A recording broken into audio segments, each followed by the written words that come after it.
नमस्कार दोस्तों, स्वागत है आपका हमारे चैनल कैवल एकेडमी पर। दोस्तों, जैसा कि आप लोग जान ही रहे हैं कि हमारा जो है प्रीलिम टेस्ट का सीरीज चल रहा है, जिसमें जो है अब तक हम लोग एक टेस्ट डिस्कस कर लिया है और टेस्ट नंबर 2 का भी हम लगभग 50 क्वेश्चन डिस्कस कर चुके हैं। तो इस सीरीज में हम आगे के 50 क्वेश्चनों के बारे में बात करेंगे अपनी इस वीडियो में। ठीक है, तो चलिए, चूँकि ये टेस्ट सीरीज के डिस्कशन ज़्यादा लंबे हो जाते हैं, इसी वजह से ज़्यादा बात ना करते हुए शुरू करते हैं और थोड़ा जल्दी जल्दी चलेंगे हम लोग। तो चलिए देखते हैं क्वेश्चन नंबर 51। इसके पहले हम लोग क्वेश्चन नंबर 50 तक डिस्कस कर चुके हैं ऑलरेडी। ठीक है, तो आज से हम शुरू कर रहे हैं क्वेश्चन नंबर 51 से। क्या है क्वेश्चन नंबर 51? देखिए क्या है कि लोकसभा में निंदा प्रस्ताव के संदर्भ में निम्नलिखित कथनों पर चर्चा कीजिए। पहला कथन है कि इसे लोकसभा में स्वीकृत किए जाने के कारणों का उल्लेख किया जाना चाहिए।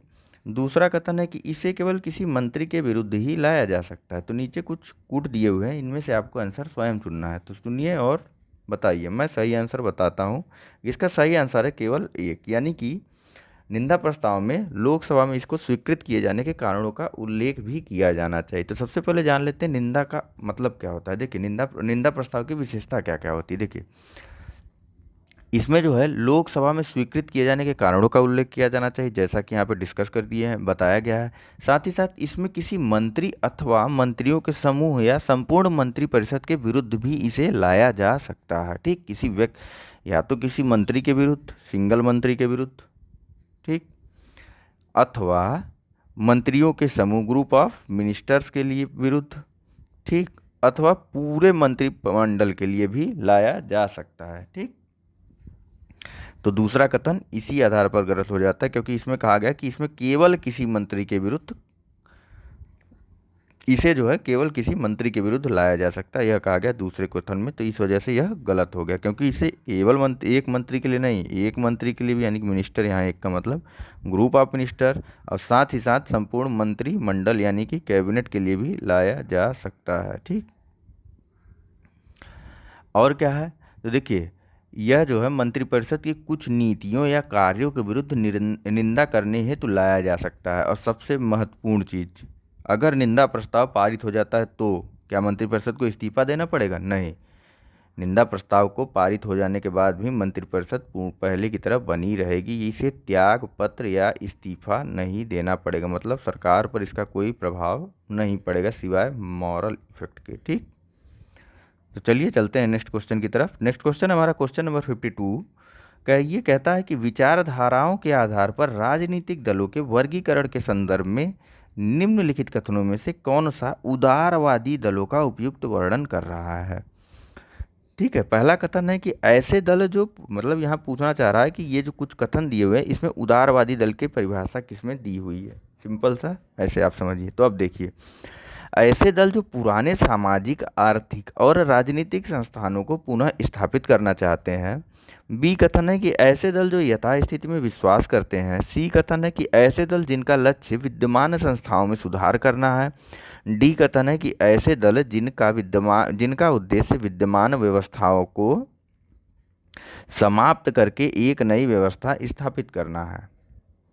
तो जल्दी से देखिए ऑप्शन और बताइए, उदारवादी दल की परिभाषा किसमें दी हुई है, या फिर उदारवाद की परिभाषा किसमें दी हुई है। ठीक, उदारवाद नहीं, उदारवाद दल की ही बात करेंगे हम लोग यहाँ पे। तो इसमें सही ऑप्शन है ऑप्शन नंबर सी, यानी कि ऐसे दल जिनका लक्ष्य विद्यमान संस्थाओं में सुधार करना है। देखिए, ये शुरू के जो है, ये जो है, इन्हें दक्षिणपंथी बोला जाता है। ठीक, कौन से दल वो है? ये दक्षिणपंथी या फिर राइट विंग। ठीक, राइट विंग। यह जो है, यह तो आपका जो है मध्यम मार्गी, जिसे हम लोग उदारवादी बोलते हैं, उदारवाद। ठीक, और ये जो है डी वाला, यानी कि ऐसे दल जिनका उद्देश्य विद्यमान व्यवस्थाओं को समाप्त करके नई व्यवस्था को स्थापित करना, इन्हें हम लोग बोलते हैं वामपंथी। क्या बोलते हैं? वामपंथी, या फिर लेफ्ट। ठीक, चलिए देखते हैं नेक्स्ट क्वेश्चन की तरफ। नेक्स्ट क्वेश्चन है हमारा क्वेश्चन नंबर 53। क्या कह रहा है 53 कि उपराष्ट्रपति के निर्वाचन के संदर्भ में निम्नलिखित कथनों पर विचार कीजिए। नीचे कथन दिए हुए। पहला कथन है कि इसके निर्वाचन में संसद के दोनों सदनों के मनोनीत सदस्य भाग नहीं लेते हैं। दूसरा कथन है कि उपराष्ट्रपति के निर्वाचन में राज्य विधानसभाओं के सदस्यों की कोई भूमिका नहीं होती। तो पूछ रहा है, नीचे कूट दिया हुआ, सही कूट चुनना है। सबसे मेन चीज़ बता दूं कि इस बारे में जरूर देखा करिए कि नीचे सही पूछ रहा है कि गलत पूछ रहा है। कहीं ऐसा तो नहीं गलत पूछ रहा है कि ऊपर कौन कौन से कथन गलत दिए हैं। ठीक, क्योंकि इसी में ज़्यादा गलती हो जाती है। कभी कभी ऐसा होता है कि हमको सही आंसर तो आ रहा होता है, लेकिन वह एक छोटी सी लापरवाही, ये देखिए बहुत छोटा सा सही लिखा है कि नहीं। तो इस छोटे से सही के कारण वह आंसर हमारा गलत हो जाता है। तो इसे बारीकी से देखा जरूर किया करिए। चलिए फिलहाल नीचे जो कूट दिए हुए हैं इनसे बताइए कि ऊपर जो ऑप्शंस दिए हुए हैं उनमें से कौन सा सही है। देखिए इनमें सही ऑप्शन है ऑप्शन नंबर बी, यानी कि केवल दो। क्या है कथन? केवल दो, कि उपराष्ट्रपति के निर्वाचन में राज्य विधानसभाओं के सदस्यों की कोई भूमिका नहीं होती। पहला कथन गलत है, क्योंकि उपराष्ट्रपति के निर्वाचन में चलिए जान लेते हैं कौन कौन भाग लेता है। देखिए राज्यसभा के सभी सदस्य, राज्य सभा के सभी सदस्य कहने का मतलब चाहे वो मनोनीत हो या फिर निर्वाचित हो, ठीक, प्लस लोकसभा के सभी सदस्य, लोकसभा के सभी सदस्य, ठीक। इनमें राज्य की विधानसभाओं या फिर विधान परिषदों की कोई भूमिका नहीं होती, ना विधानसभाओं की ना ही विधान परिषदों की, ठीक है। जैसा कि राष्ट्रपति के चुनाव में होता है। राष्ट्रपति के चुनाव में किसका कौन कौन से निर्वाचक मंडल में राष्ट्रपति कौन कौन सदस्य होता है, इसके बारे में आप लोग देखिएगा एक बार। तो चलिए देखते हैं अपने अगले क्वेश्चन की तरफ। क्या है हमारा नेक्स्ट क्वेश्चन? यह है क्वेश्चन नंबर 54। क्या कह रहा है? यह है कि राज्यपाल की वित्तीय शक्तियों के संदर्भ में निम्नलिखित कथनों पर विचार कीजिए। तो राज्यपाल की वित्तीय शक्तियों के बारे में हमें यहाँ बताना है। क्या है पहला कथन? कि राज्य विधानमंडल के धन विधेयकों को केवल उसकी पूर्व अनुमति के पश्चात ही प्रस्तुत किया जा सकता है। दूसरा है कि वह राज्य की संचित निधि से अग्रिम प्राप्त कर सकता है। नीचे कूट दिया हुआ है, कूट देखिए आप लोग और सही आंसर बताइए। देखिए इसमें सही आंसर है केवल ऑप्शन नंबर ए, ठीक। यानी कि राज्यपाल की वित्तीय शक्तियां क्या हैं? तो राज्य विधानमंडल में धन विधेयकों को जो है, मतलब किसी भी प्रकार का अगर धन विधेयक पेश किया जा रहा है तो उस पर राज्यपाल की पूर्व अनुमति आवश्यक है। ठीक वैसे ही जैसे कि केंद्र में राष्ट्रपति को, किसको? तो केंद्र में राष्ट्रपति को भी कोई भी धन विधेयक प्रस्तुत करने से पहले संसद में राष्ट्रपति की पूर्व अनुमति की आवश्यकता होती है, ठीक। संसद में नहीं, लोकसभा में, ठीक, क्योंकि धन विधेयक लोकसभा में ही प्रस्तुत होता है। चलिए आगे देखते हैं। नेक्स्ट है हमारा क्वेश्चन नंबर 55। क्या कह रहा है क्वेश्चन नंबर 55? यह है कि निम्नलिखित राज्यों पर विचार कीजिए। नीचे कुछ राज्यों के नाम दिए हुए हैं, देखते हैं किसके किसके। तो बिहार, झारखंड, मध्य प्रदेश, उत्तर प्रदेश। तो क्यों दिया है ये देखते हैं। उपर्युक्त राज्यों में से किन पर राज्य जनजाति कल्याण मंत्री नियुक्त करने का संवैधानिक दायित्व है, ठीक। ये कुछ राज्य दिए हुए हैं जिनमें ये पूछ रहा है कि किन में जनजाति कल्याण मंत्री को नियुक्त करना एक संवैधानिक दायित्व, मतलब किनके बारे में संविधान में स्पष्ट रूप से दिया हुआ है कि वहाँ पर जनजाति मंत्री होने चाहिए, ठीक है। ऐसा तो नहीं मैं काफ़ी जल्दी बोल रहा हूँ, क्योंकि देखिए लेक्चर काफ़ी लंबा ना हो जाए, वीडियो बड़ी ना बन जाए, इस वजह से जल्दी बोलना पड़ जा रहा है। तो नीचे देखिए ऑप्शंस और बताइए कौन सा ऑप्शन सही है। इसमें सही ऑप्शन है ऑप्शन नंबर 1 और 2, ठीक। सॉरी 1 और 2 नहीं रहेगा, 2 और 3 है। कौन सा है?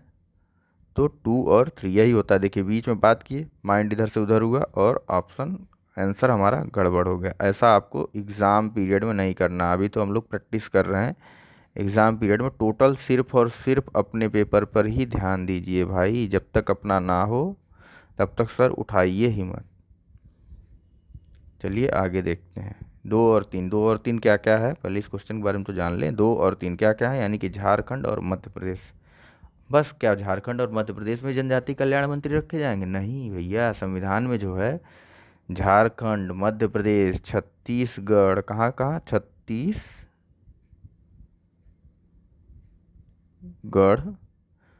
और उड़ीसा, झारखंड, मध्य प्रदेश, छत्तीसगढ़, उड़ीसा, ठीक, इन चारों राज्यों में जनजाति कल्याण मंत्री को नियुक्त करना संविधान में स्पष्ट रूप से बताया गया। ठीक, पहले यह बिहार में हुआ करता था, लेकिन जब विभाजन हुआ, झारखंड और बिहार एक दूसरे से अलग हुए, तब यह झारखंड के बारे में आ गया। कब से? तो 96 कॉन्स्टिट्यूशनल अमेंडमेंट के द्वारा, जो कि कब हुआ था? ये हुआ था 2006 में। ठीक, चलिए देखते हैं अपने अगले क्वेश्चन की तरफ। नेक्स्ट क्वेश्चन है हमारा क्वेश्चन नंबर, नीचे कहाँ से आ गए भाई, 55 से तो चलेंगे हम लोग 56 की तरफ। क्या है 56 हमारा? 56 है कि संसद के सदनों के संदर्भ में निम्नलिखित कथनों पर विचार कीजिए। पहला कथन है कि लोकसभा के सदस्य प्रत्यक्ष रूप से निर्वाचित होते हैं, जबकि राज्यसभा के सदस्य अप्रत्यक्ष रूप से निर्वाचित होते हैं। दूसरा कथन है कि प्रत्येक संघ राज्य क्षेत्र को लोकसभा में प्रतिनिधित्व प्राप्त है, किंतु राज्यसभा में नहीं। तीसरा कथन है कि राज्यसभा के विपरीत लोकसभा एक स्थायी सदन है। तो चलिए बताते हैं कौन कौन सा गलत है, कौन कौन सा सही है। पहले ऑप्शन तो देख लें।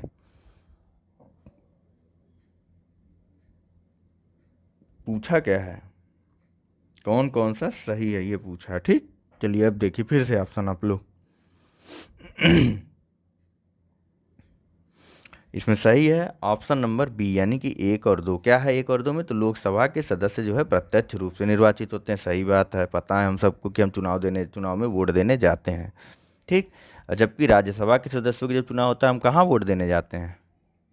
दूसरा क्या है कि प्रत्येक संघ राज्य क्षेत्र को लोकसभा में प्रतिनिधित्व प्राप्त है, किंतु राज्यसभा में नहीं। यहाँ बात प्रत्येक की हो रही है। ठीक, कंफ्यूज मत करिएगा।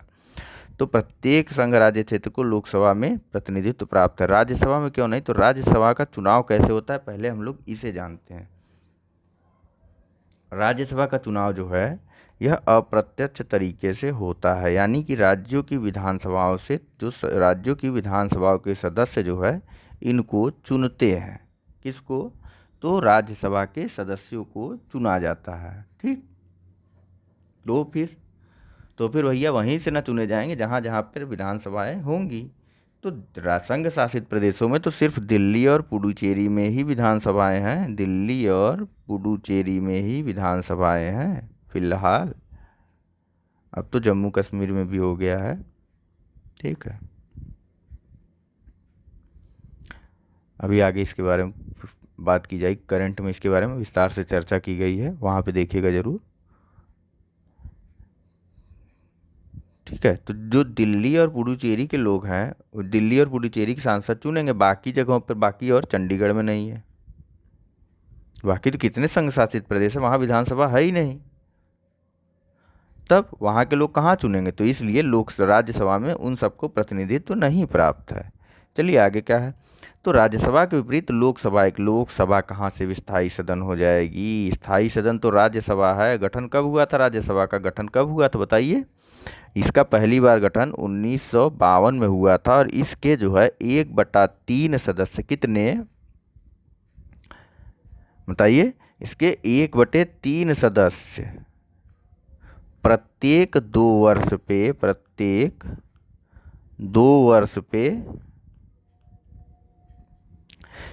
सेवानिवृत्त हो जाते हैं, या यूं कहिए कि रिटायर हो जाते हैं, या फिर ऐसे कहिए कि उनकी सदस्यता जो है समाप्त हो जाती है। सेवानिवृत्त और रिटायर कहना यहाँ सही नहीं, उनका सदस्यता जो है समाप्त हो जाता है, समाप्त हो जाता है। कितने सदस्यों का? 1/3 सदस्यों का 2 वर्ष पश्चात सदस्यता समाप्त हो जाती है, और कार्यकाल कितना रहता है, यानी सदस्यता 6 वर्ष की रहती है। ठीक, तो अब लेकिन लोकसभा के बारे में हमने क्या पढ़ा है?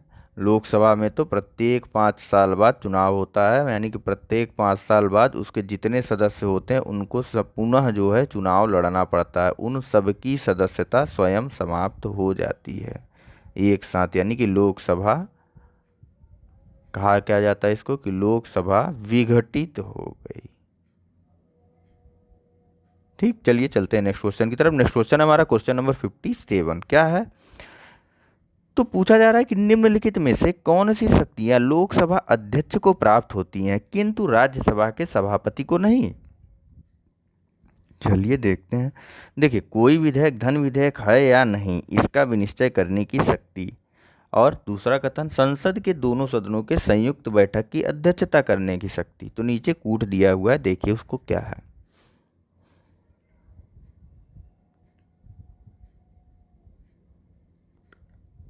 तो इसमें सही आंसर है इसका सी, यानी कि एक और दो दोनों ही सही है। पूछा जा रहा है सही उत्तर कौन सा है। देखिए बताता हूँ, यहाँ पे कंफ्यूजन मत होइएगा। राज्यसभा के सभापति को यह शक्ति क्यों नहीं प्राप्त है। कहा क्या गया है, संयुक्त बैठक की अध्यक्षता कौन करेगा। सभापति पहली चीज तो होता कौन है, राष्ट्रपति होता है। लोक राज्यसभा उपराष्ट्रपति होता है, उप राष्ट्रपति होता है लोकसभा का, सॉरी राज्यसभा का सभापति।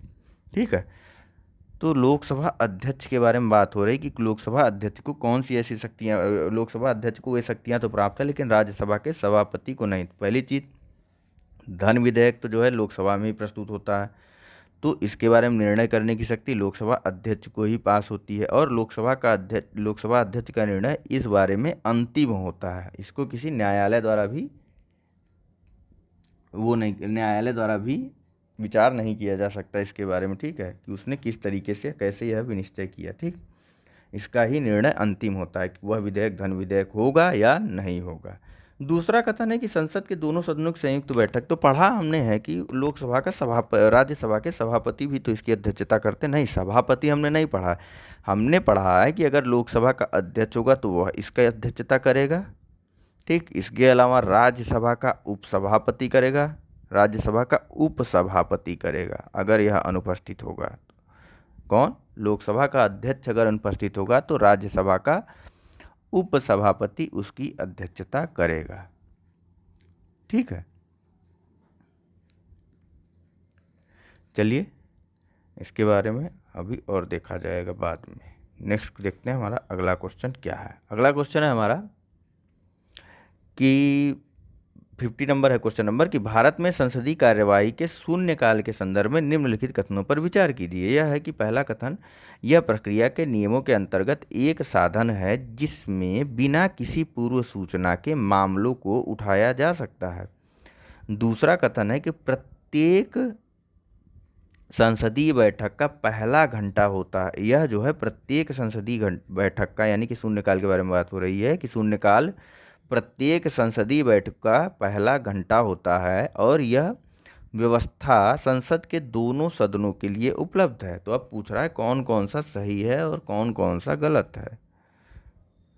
तो हम बताते हैं, ऑप्शन देखिए और बताइए कौन सा सही है कौन सा गलत। देखिए इसमें तो कोई नहीं सही है, न तो एक न तो दो। क्यों नहीं सही है, तो पहली चीज शून्यकाल के बारे में संसद के प्रक्रिया नियमों में कहीं चर्चा नहीं की गई है। ठीक, दूसरा आप क्यों गलत है, दूसरा कथन क्या कह रहा है, संसद के दोनों सदनों में यह उपलब्ध है। ठीक है, देखिए और क्या है, ये दो कथन है इसमें। दूसरे कथन में दो चीज़ें, पहला तो यह कि यह व्यवस्था संसद के दोनों सदनों के लिए उपलब्ध है। दूसरा कथन, पहला कथन है यह संसदीय बैठक का पहला घंटा होता है। तो पहला घंटा हमने पढ़ा है प्रश्न काल होता है। कौन सा होता है, प्रश्न काल होता है। यहीं से आपको समझ जाना चाहिए कि हमारा क्वेश्चन गलत दिशा में हमको ले जाने की कोशिश कर रहा है। ठीक है, इसके अलावा यह दूसरा कथन जो है, दूसरे कथन का जो दूसरा पार्ट है यह सही है, यानी कि संसद के दोनों सदनों के लिए यह व्यवस्था उपलब्ध है। चलिए देखते हैं अपने नेक्स्ट क्वेश्चन की तरफ। नेक्स्ट है हमारा क्वेश्चन नंबर 59। क्या कहता है ये देखते हैं। राज्य मंत्रिपरिषद के संदर्भ में निम्नलिखित कथनों पर विचार कीजिए। पहला कथन है कि कोई मंत्री जो निरंतर 6 माह की किसी अवधि तक राज्य के विधानमंडल का सदस्य नहीं है, उस अवधि की समाप्ति पर मंत्री नहीं रहेगा। दूसरा कथन है कि मंत्रियों के वेतन और भत्ते केवल राज्य विधानमंडलों द्वारा निर्धारित किए जाएंगे। तो पूछ रहा है कौन कौन सा कथन सही है कौन कौन सा गलत है। तो इसमें जो है दोनों कथन सही हैं, यानी कि एक और दो दोनों कथन सही। मतलब कि कोई मंत्री जो 6 माह की किसी अवधि तक राज्य विधानमंडल का सदस्य नहीं है वह उसकी अवधि की समाप्ति तक मंत्री नहीं रहेगा। भैया बिल्कुल सही बात है। ठीक, और इनके वेतन भत्ते किसके द्वारा निर्धारित किए जाएंगे? राज्य विधानमंडल के द्वारा। संसद कहीं आ जाएगा तो वह गलत होगा। ठीक, चलिए चलते हैं नेक्स्ट क्वेश्चन की तरफ। नेक्स्ट है हमारा क्वेश्चन नंबर 60। क्या है? यह भी राज्य विधानमंडल के संदर्भ में है, तो देखते हैं क्या है। तो राज्य विधानमंडल के संदर्भ में निम्नलिखित कथनों पर विचार कीजिए। पहला है कि राज्य विधानमंडल चुनाव लड़ने के लिए किसी व्यक्ति को संबंधित राज्य के विधानसभा क्षेत्र का निर्वाचक होना चाहिए। ठीक, दूसरा कथन है कि अनुसूचित जाति या अनुसूचित जनजाति के सदस्य उन सीटों पर भी चुनाव लड़ सकते हैं जो सीटें उनके लिए आरक्षित नहीं है। तो बताइए कौन सा कथन सही है? इसमें सही कथन है दोनों, यानी कि 60 का भी 1 और 2 दोनों सही है। ठीक, इसमें क्या है कि राज्य विधानसभा का चुनाव लड़ने के लिए किसी व्यक्ति को संबंधित राज्य के विधानसभा का निर्वाचक होना चाहिए। ऐसा नहीं कि उसी निर्वाचन क्षेत्र का। ठीक, लेकिन यह जरूरी है कि अगर उसे विधानसभा का चुनाव लड़ना है तो वह, जैसे उत्तर प्रदेश में किसी को चुनाव लड़ना है, ठीक, उत्तर प्रदेश को मान लीजिए, उत्तर प्रदेश के विधानसभा के लिए ए व्यक्ति को चुनाव लड़ना है। अब ए को उत्तर प्रदेश का निर्वाचक भी होना चाहिए, बस इतनी सी कंडीशन है। ठीक, बाकी जो ये जो है अनुसूचित जाति या अनुसूचित जनजाति के सदस्य उन सीटों, मतलब एक तो जो सामान्य सा होता है, सामान्य सीट होती है, इसे आप लोग अपने एग्ज़ाम के व्यू से समझ सकते हैं कि जैसे कुछ सीटें तो आरक्षित हो जाती हैं एस टी आदि आदि के लिए, बाकी जो सामान्य सीटें होती हैं उस पर भी इनका चयन होता है। ठीक, वैसे आप लोग समझिए इसको। चलिए चलते हैं नेक्स्ट क्वेश्चन की तरफ। नेक्स्ट हमारा क्वेश्चन नंबर 61। क्या कह रहा है? तो संवैधानिक प्रावधानों के अनुसार संसद राज्य सूची के विषयों में निम्नलिखित में से किन परिस्थितियों में विधि का निर्माण कर सकती है? ठीक, पूछ रहा है कि संसद जो है राज्य सूची में किन विषयों पर किन परिस्थितियों में निर्माण कर सकती है राज्य सूची के विषयों से संबंधित। तो चलिए देखते हैं किस किन कौन कौन सी परिस्थिति दी है। पहली तो है राष्ट्रीय आपातकाल के दौरान। ठीक, दूसरा है अंतर्राष्ट्रीय समझौतों को लागू करने हेतु। तीसरा राष्ट्रपति के शासन के दौरान। चौथा वित्तीय आपातकाल के दौरान। तो अब आपको ऑप्शंस देख के बताने हैं किन किन परिस्थितियों में संसद राज्य सूची के विषयों पे कानून बना सकती है। तो देखिए ऑप्शन, इसका सही आंसर है ऑप्शन नंबर 1, 2, 3, यानी कि बी। ठीक है, मतलब संसद जो है आप राष्ट्रीय आपातकाल के दौरान अंतर्राष्ट्रीय संधियों या समझौतों को लागू करने के लिए राष्ट्रपति शासन के दौरान तो विधि बना सकती है राज्य सूची के विषयों में, लेकिन अगर यह आपात वित्तीय आपात है तब उसको ऐसी शक्ति नहीं प्राप्त है कि वह राज्य सूची के विषयों पर कानून बनाए। ठीक, इसके अलावा भी 2 अन्य तरीके हैं, 3 तो हमने बता दिए, पढ़ लिए यहाँ पे। इसके अलावा 2 अन्य तरीके और हैं जिनके माध्यम से संसद राज्य सूची के विषयों पर कानून बना सकती। तो समझ लेते हैं उसे भी। पहला कंडीशन है कि जब राज्यसभा इस हेतु जो है प्रस्ताव पारित कर दे। राज्यसभा इस हेतु प्रस्ताव पारित कर दे, किस हेतु? कि हाँ भैया संसद जो है राज्य सूची के विषय पे कानून बनाए, मतलब प्रस्ताव पारित कर दे राज्यसभा। ठीक, तब वह संसद कानून बना सकती है। दूसरी कंडीशन क्या है? कि जब राज्य द्वारा खुद ही अनुरोध किया गया हो कि भैया आप इस विषय पे कानून बना दीजिए। ठीक, राज्यों द्वारा अनुरोध करने पर। ये 5 कंडीशन याद कर लीजिए आप लोग बुरी तरीके से, मतलब दिमाग में एकदम बैठ जाए।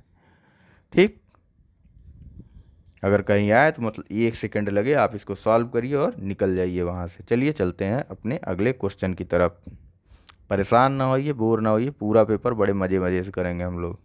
ठीक है, क्या है पता भी तो चलता रहेगा ना कि हम लोग कितने पानी में हैं। चलिए देखिए क्वेश्चन नंबर 62 की बात करते हैं।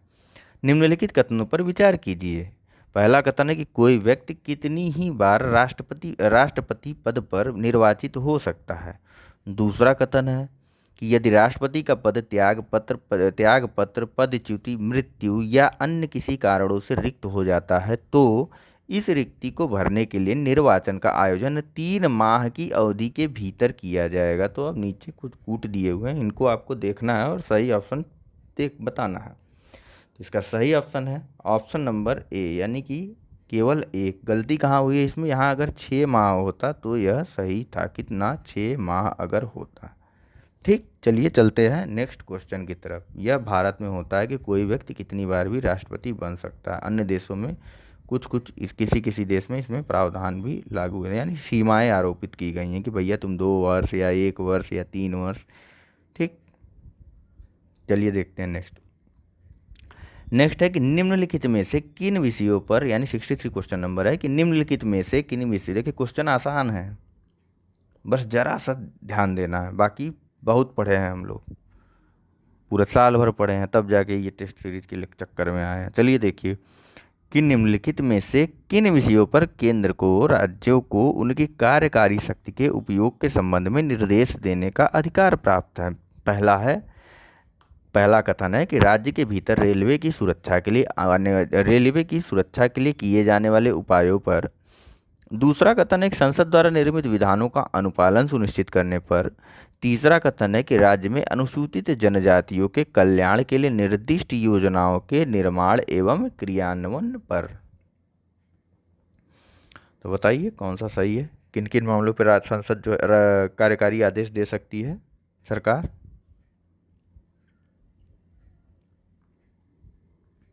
तो यह है ऑप्शन नंबर डी, यानी कि यह इन तीनों मामलों पर, राज्य के भीतर रेलवे की सुरक्षा के लिए भी, संसद द्वारा निर्मित विधानों के अनुपालन को सुनिश्चित करने के लिए, साथ ही साथ अनुसूचित जनजातियों के कल्याण के लिए भी संसद द्वारा कार्यकारी आदेश पारित किया जा सकता है। ठीक,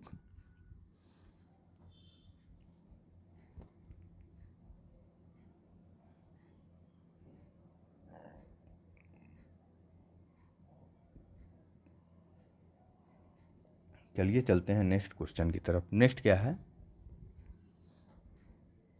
नेक्स्ट है हमारा क्वेश्चन नंबर 64। देखिए इसके अलावा 2 कंडीशन और है जिसमें कार्यकारी आदेश दिया जा सकता है। 3 कंडीशन तो ये है।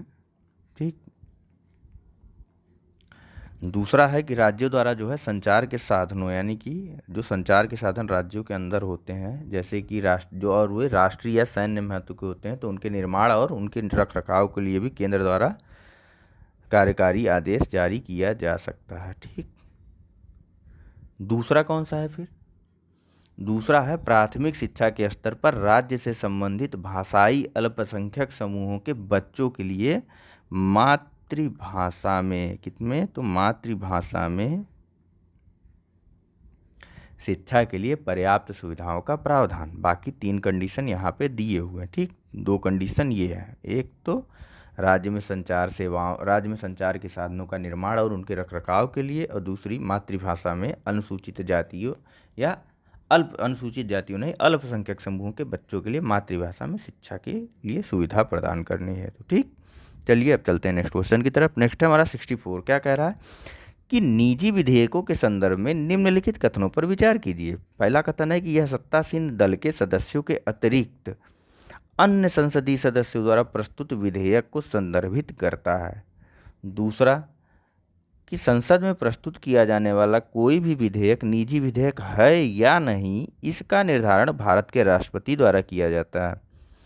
तीसरा है कि 1991 के बाद से भारत में किसी भी निजी विधेयक को संसद द्वारा पारित नहीं किया गया है। तो अब देखते हैं ऑप्शन क्या क्या है, बताइए भैया। इतना हम लोग निजी निजी विधेयक कर रहे हैं जब से एक बार यूपीएससी में क्वेश्चन आया है, तो ये हमें कंफ्यूज करने के लिए ऊपर 3 कथन दे दिए। सिंपल है, इसमें क्वेश्चन आंसर नंबर 3 सही है। बाकी क्यों गलत है, देखिए 1991 के बाद का मतलब 1970 में आखिरी जो है प्राइवेट मेंबर बिल जिसे निजी विधेयक कहते हैं वह पास हुआ था। कौन सा था वह, तो वह बिल था उच्चतम न्यायालय यानी सुप्रीम कोर्ट आपराधिक अपीली क्षेत्राधिकार का विस्तार विधेयक। ठीक, 1970 आखिरी विधेयक यही था जो निजी विधेयक या प्राइवेट मेंबर बिल पास हुआ था। बाकी दोनों गलत क्यों, देखिए होता क्या है प्राइवेट मेंबर बिल, तो यह मंत्री के अलावा, सरकार में जो मंत्री हैं उनके अलावा चाहे जो व्यक्ति कोई विधेयक अगर पेश करता है, जो व्यक्ति मतलब संसद का सदस्य होना चाहिए। ठीक, संसद का मतलब मंत्रियों के अलावा सदन का कोई भी सदस्य जो है विधेयक अगर कोई नया विधि या बिल पेश करता है तो वह प्राइवेट मेंबर बिल या फिर निजी विधेयक कहा जाता है। प्राइवेट मेंबर बिल कहा जाता है उसे, ठीक है।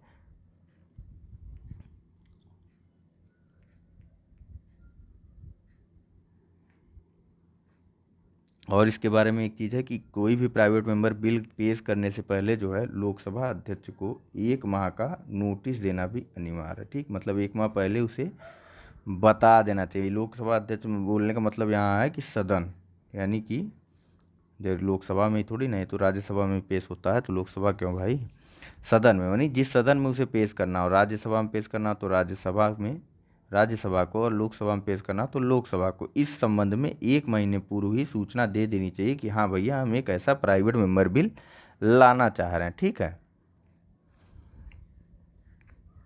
तो चलिए चलते हैं नेक्स्ट क्वेश्चन की तरफ। नेक्स्ट क्वेश्चन हमारा क्वेश्चन नंबर 65 क्या कह रहा है ये कि पंचायतों के प्रावधान अनुसूचित क्षेत्रों का विस्तार अधिनियम 1996 यानी पेशा एक्ट 1996 के बारे में यहाँ बात हो रही है। तो चलिए अब देखते हैं कि पंचायतों के प्रावधान अनुसूचित क्षेत्रों पर विस्तार अधिनियम 1996 के संदर्भ में निम्नलिखित कथनों में से कौन सा या से सही है। पहला कथन है कि पंचायतों से संबंधित व्यक्ति के भाग 9 के प्रावधानों को 5वीं और 6वीं अनुसूची में शामिल क्षेत्रों तक विस्तारित करता है। दूसरा कथन है कि यह प्रत्येक पंचायत में अनुसूचित जातियों और अनुसूचित जनजातियों के लिए आधी सीटों के आरक्षण का प्रावधान करता है।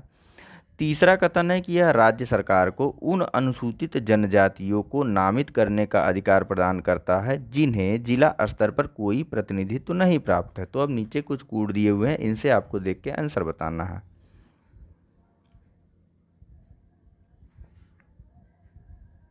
तो इसमें सही आंसर है ऑप्शन नंबर ए, यानी कि केवल 3 सही है। तीसरा कथन क्या कह रहा है, यह है कि पेशा एक्ट जो है राज्य सरकार को उन अनुसूचित जनजातियों को नामित करने का अधिकार प्रदान करता है जिन्हें जिला स्तर पर कोई प्रतिनिधित्व नहीं प्राप्त है। आगे दोनों कथनों के बारे में देखते हैं। क्या है कि यह पंचायतों से संबंधित संविधान के भाग 9 के प्रावधानों को 5वीं और 6वीं अनुसूची की बात हो रही है। यहाँ पे किसकी किसकी 5वीं और 6वीं अनुसूची की बात हो रही, तो नहीं भैया यह गलत है, 5वीं अनुसूची केवल, ठीक। दूसरा क्या है कि यह प्रत्येक पंचायत में अनुसूचित जातियों और अनुसूचित जनजातियों के लिए आधी सीटों के आरक्षण का प्रावधान नहीं है, आधी सीटों के आरक्षण का प्रावधान नहीं करता है। इसमें इसके तहत जो है प्रत्येक पंचायत में अनुसूचित क्षेत्रों में सीटों का आरक्षण उन समुदायों की जनसंख्या के अनुपात में होगा, ठीक है, न कि सीधे सीधे आधा कर दिया, ठीक। आगे देखते हैं क्या है, तो इनके लिए जो है संविधान के भाग 9 के तहत आरक्षण का प्रावधान किया गया है, ठीक। इसके अतिरिक्त क्या है, तो इसके अतिरिक्त ये है प्रावधान है कि पंचायतों के प्रत्येक स्तर पर अध्यक्षों की सभी सीटें अनुसूचित जातियों के लिए आरक्षित होंगी, ठीक। अध्यक्ष के लिए जितनी भी सीटें होंगी, यह कहाँ बताया गया, पेशा एक्ट PESA, ठीक। पेशा एक्ट 1996 में प्रावधान है कि पंचायतों के प्रत्येक स्तर पर जो भी अध्यक्षों की सीटें होंगी वह सिर्फ और सिर्फ अनुसूचित जनजातियों के लिए ही आरक्षित होंगी। तो चलिए चलते हैं अपने नेक्स्ट क्वेश्चन की तरफ। नेक्स्ट क्वेश्चन हमारा क्वेश्चन नंबर 65 क्या कह रहा है, यह कहता है कि संविधान द्वारा भारत के निर्वाचन आयोग को निम्नलिखित में से किन के निर्वाचन का दायित्व सौंपा गया है। पूछ रहा है कि निर्वाचन आयोग यानी कि इलेक्शन कमीशन ऑफ इंडिया किसके निर्वाचन को करता है या संपन्न कराता है। देखिए नीचे है राज्य का विधानमंडल, पहला कथन है पहला ऑप्शन है राज्य का विधानमंडल, दूसरा ऑप्शन है पंचायतें और नगर पालिकाएं, तीसरा है राष्ट्रपति पद और चौथा है उपराष्ट्रपति पद। बहुत आसान है भैया, इन दोनों का चुनाव अगर यही कराने लगा तो राज्य में जो राज्य निर्वाचन आयोग है वो किस लिए बना है, वो क्या करेगा,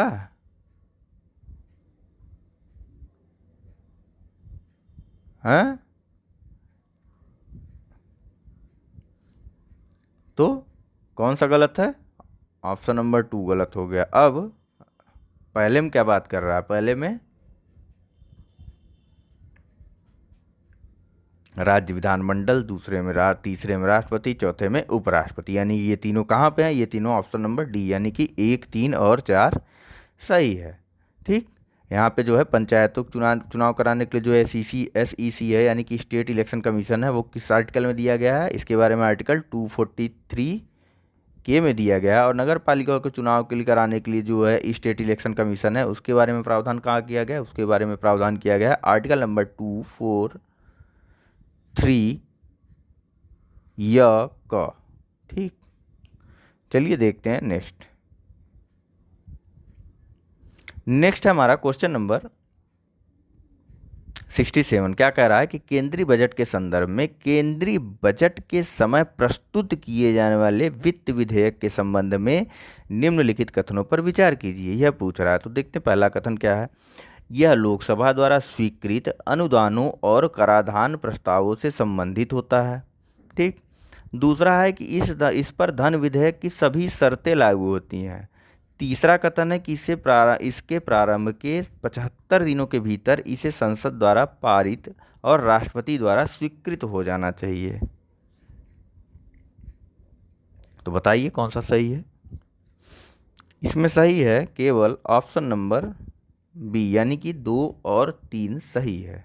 ठीक, देखते हैं क्या है कि देखिए, वित्त विधेयक जो है भारत सरकार के आगामी वित्त वर्ष के लिए वित्तीय प्रस्तावों को प्रभावी बनाने हेतु प्रस्तावित या पूरा स्थापित किया जाता है। शुद्ध वर्ड प्रस्तावित का ये है, पूरा स्थापित या पेश किया, प्रस्तावित किया जाता है। ठीक, कौन सा विधेयक? वित्त विधेयक। तो अब देखते हैं क्या है। इस विधेयक पर धन विधेयक की सभी शर्तें लागू होती हैं वित्त विधेयक पर। ठीक है, यह बजट में आय पक्ष को विधिक मान्यता प्रदान करता है और बजट के अधिनियम की प्रक्रिया को प्रभावी स्वरूप भी प्रदान करता है। ठीक, और लोकसभा द्वारा दिए गए अनुदानों से संबंधित प्रावधान कहाँ होते हैं? तो ये विनियोग विधेयक में होते हैं, ना कि वित्त विधेयक में होते हैं, अनुदान की मांगों को लेकर के। इस वजह से ये वाला ऑप्शन गलत हो गया, बाकी दोनों हमने देख लिया। ठीक,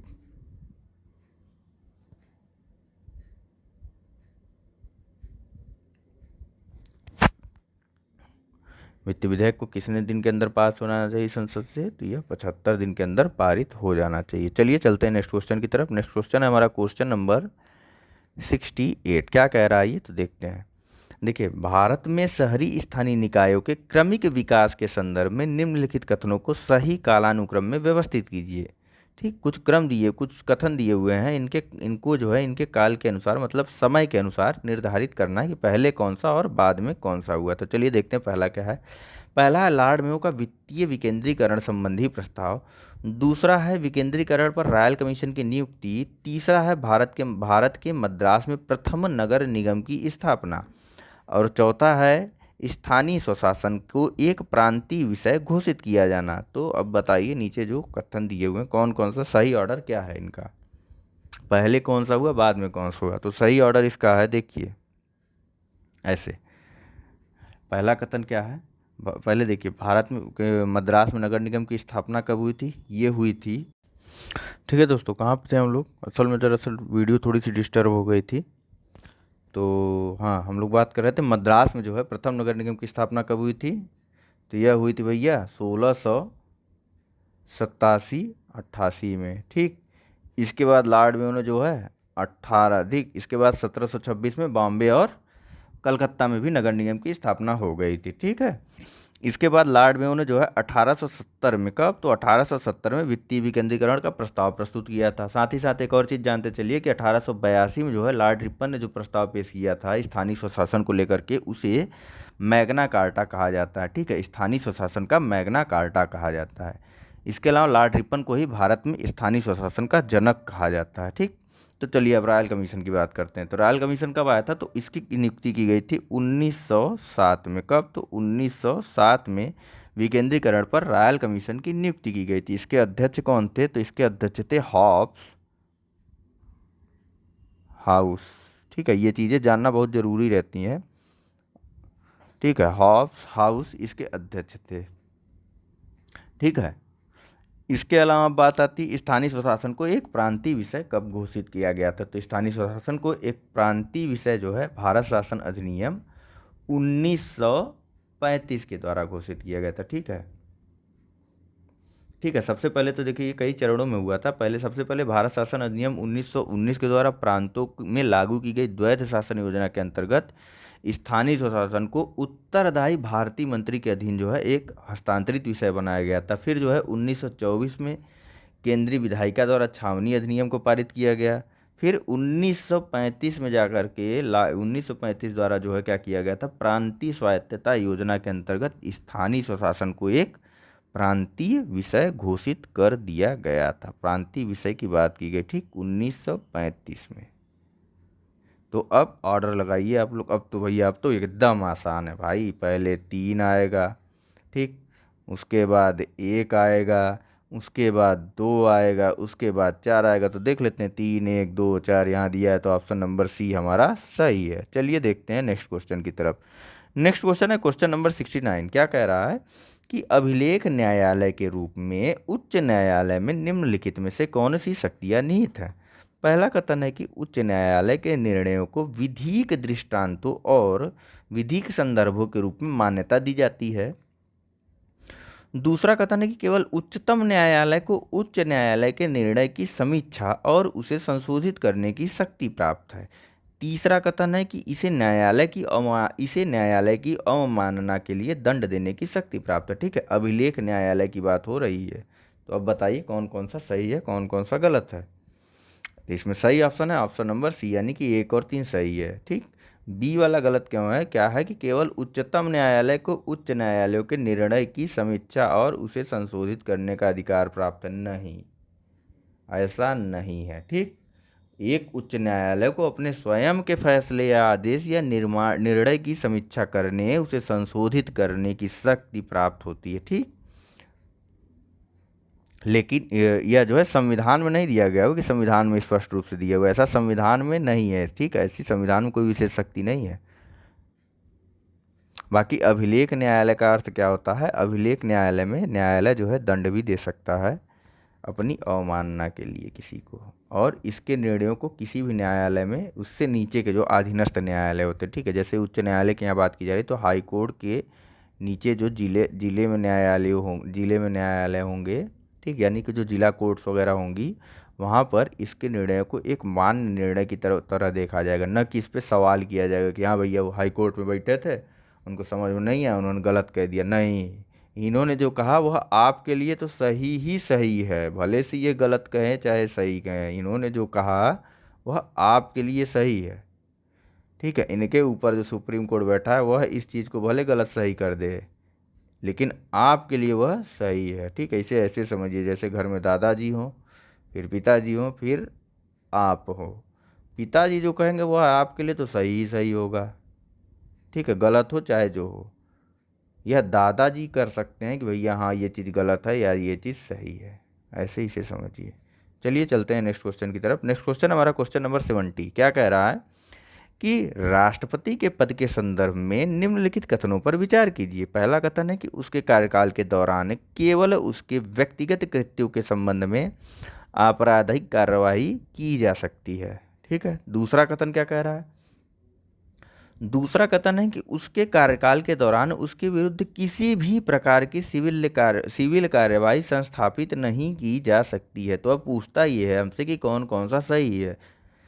अरे भैया पागल समझ रखे हमको, दोनों नहीं सही है, गलत बता दिए तुम। सॉरी, इस बार आप लोगों को सोचने का टाइम नहीं दिए। तो ये दोनों ही कथन नहीं सही है। कैसे नहीं सही है? तो ऐसे नहीं सही है कि उसे अपने अधिकारी, राष्ट्रपति को जो है अपने आधिकारिक कृत्यों के लिए वैधानिक दायित्व से व्यक्तिगत उन्मुक्ति प्राप्त है, पहली चीज़ तो। ठीक, उसे जब मतलब राष्ट्रपति को उसके कार्यकाल के दौरान अपने व्यक्तिगत कृत्यों के संदर्भ में किसी भी प्रकार की आपराधिक कार्रवाई से संरक्षण प्राप्त है। ठीक, आपराधिक कार्रवाई मतलब राष्ट्रपति को उसके कार्यकाल के दौरान उसे व्यक्तिगत कृत्यों के लिए उसके ऊपर क्रिमिनल केस तो चलाया ही नहीं जा सकता, क्रिमिनल केस तो चलाया ही नहीं जाएगा।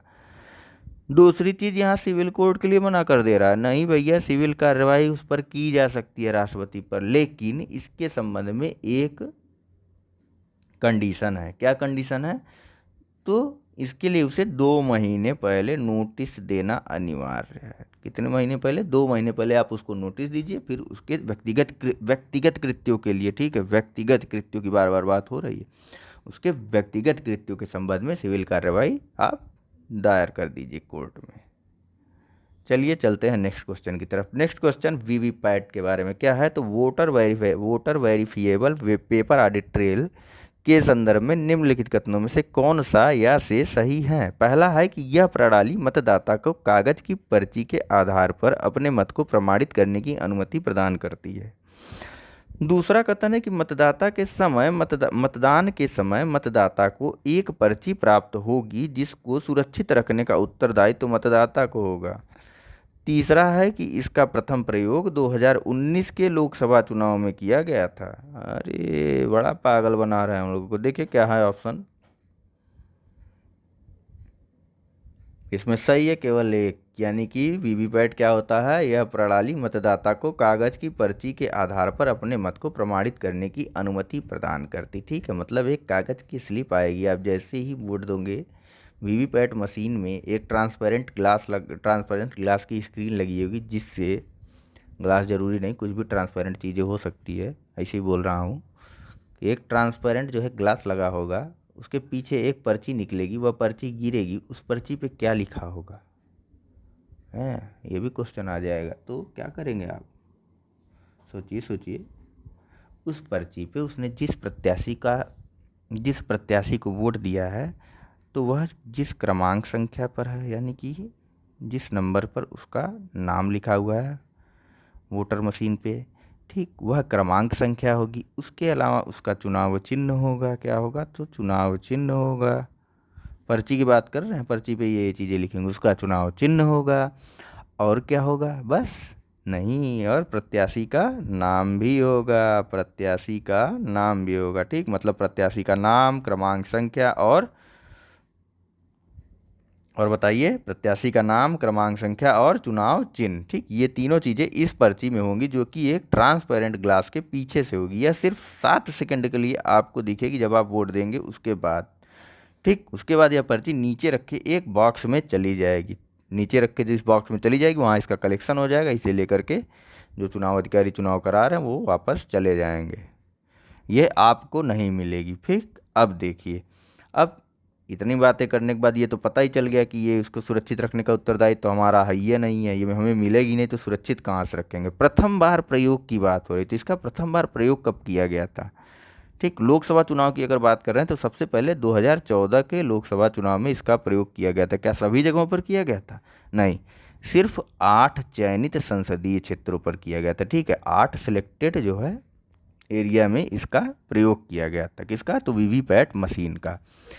तो क्या 2014 में पहली बार हुआ था, नहीं, 2014 में पहली बार नहीं हुआ था इसका प्रयोग। सबसे पहले इसका प्रयोग कहाँ हुआ था, तो इसका सबसे पहले प्रयोग 2013 में नागालैंड के उपचुनाव में हुआ था। ठीक है, नागालैंड के उपचुनाव में सबसे पहले इस मशीन का प्रयोग हुआ था। ठीक, अगर आप पर्टिकुलर जगह से संबंधित है तो नागालैंड के नुक सेन विधानसभा क्षेत्र के उपचुनाव में इसका सर्वप्रथम प्रयोग हुआ था। ठीक, इसके बाद 2013 के और 13 से 14 के बीच में जितने भी राज्य विधानसभा चुनाव हुए थे, आम चुनाव हुए थे, वहाँ पर भी इनका प्रयोग कुछ कुछ एरिया में किया जाने लगा था। चलिए देखते हैं नेक्स्ट क्वेश्चन की तरफ। नेक्स्ट क्वेश्चन हमारा क्वेश्चन नंबर 75 क्या है कि क्षेत्रीय परिषदों के संदर्भ में निम्नलिखित कथनों पर विचार कीजिए। पहला कथन है कि ये राज्य पुनर्गठन अधिनियम 1956 के अंतर्गत गठित सांविधिक निकाय हैं।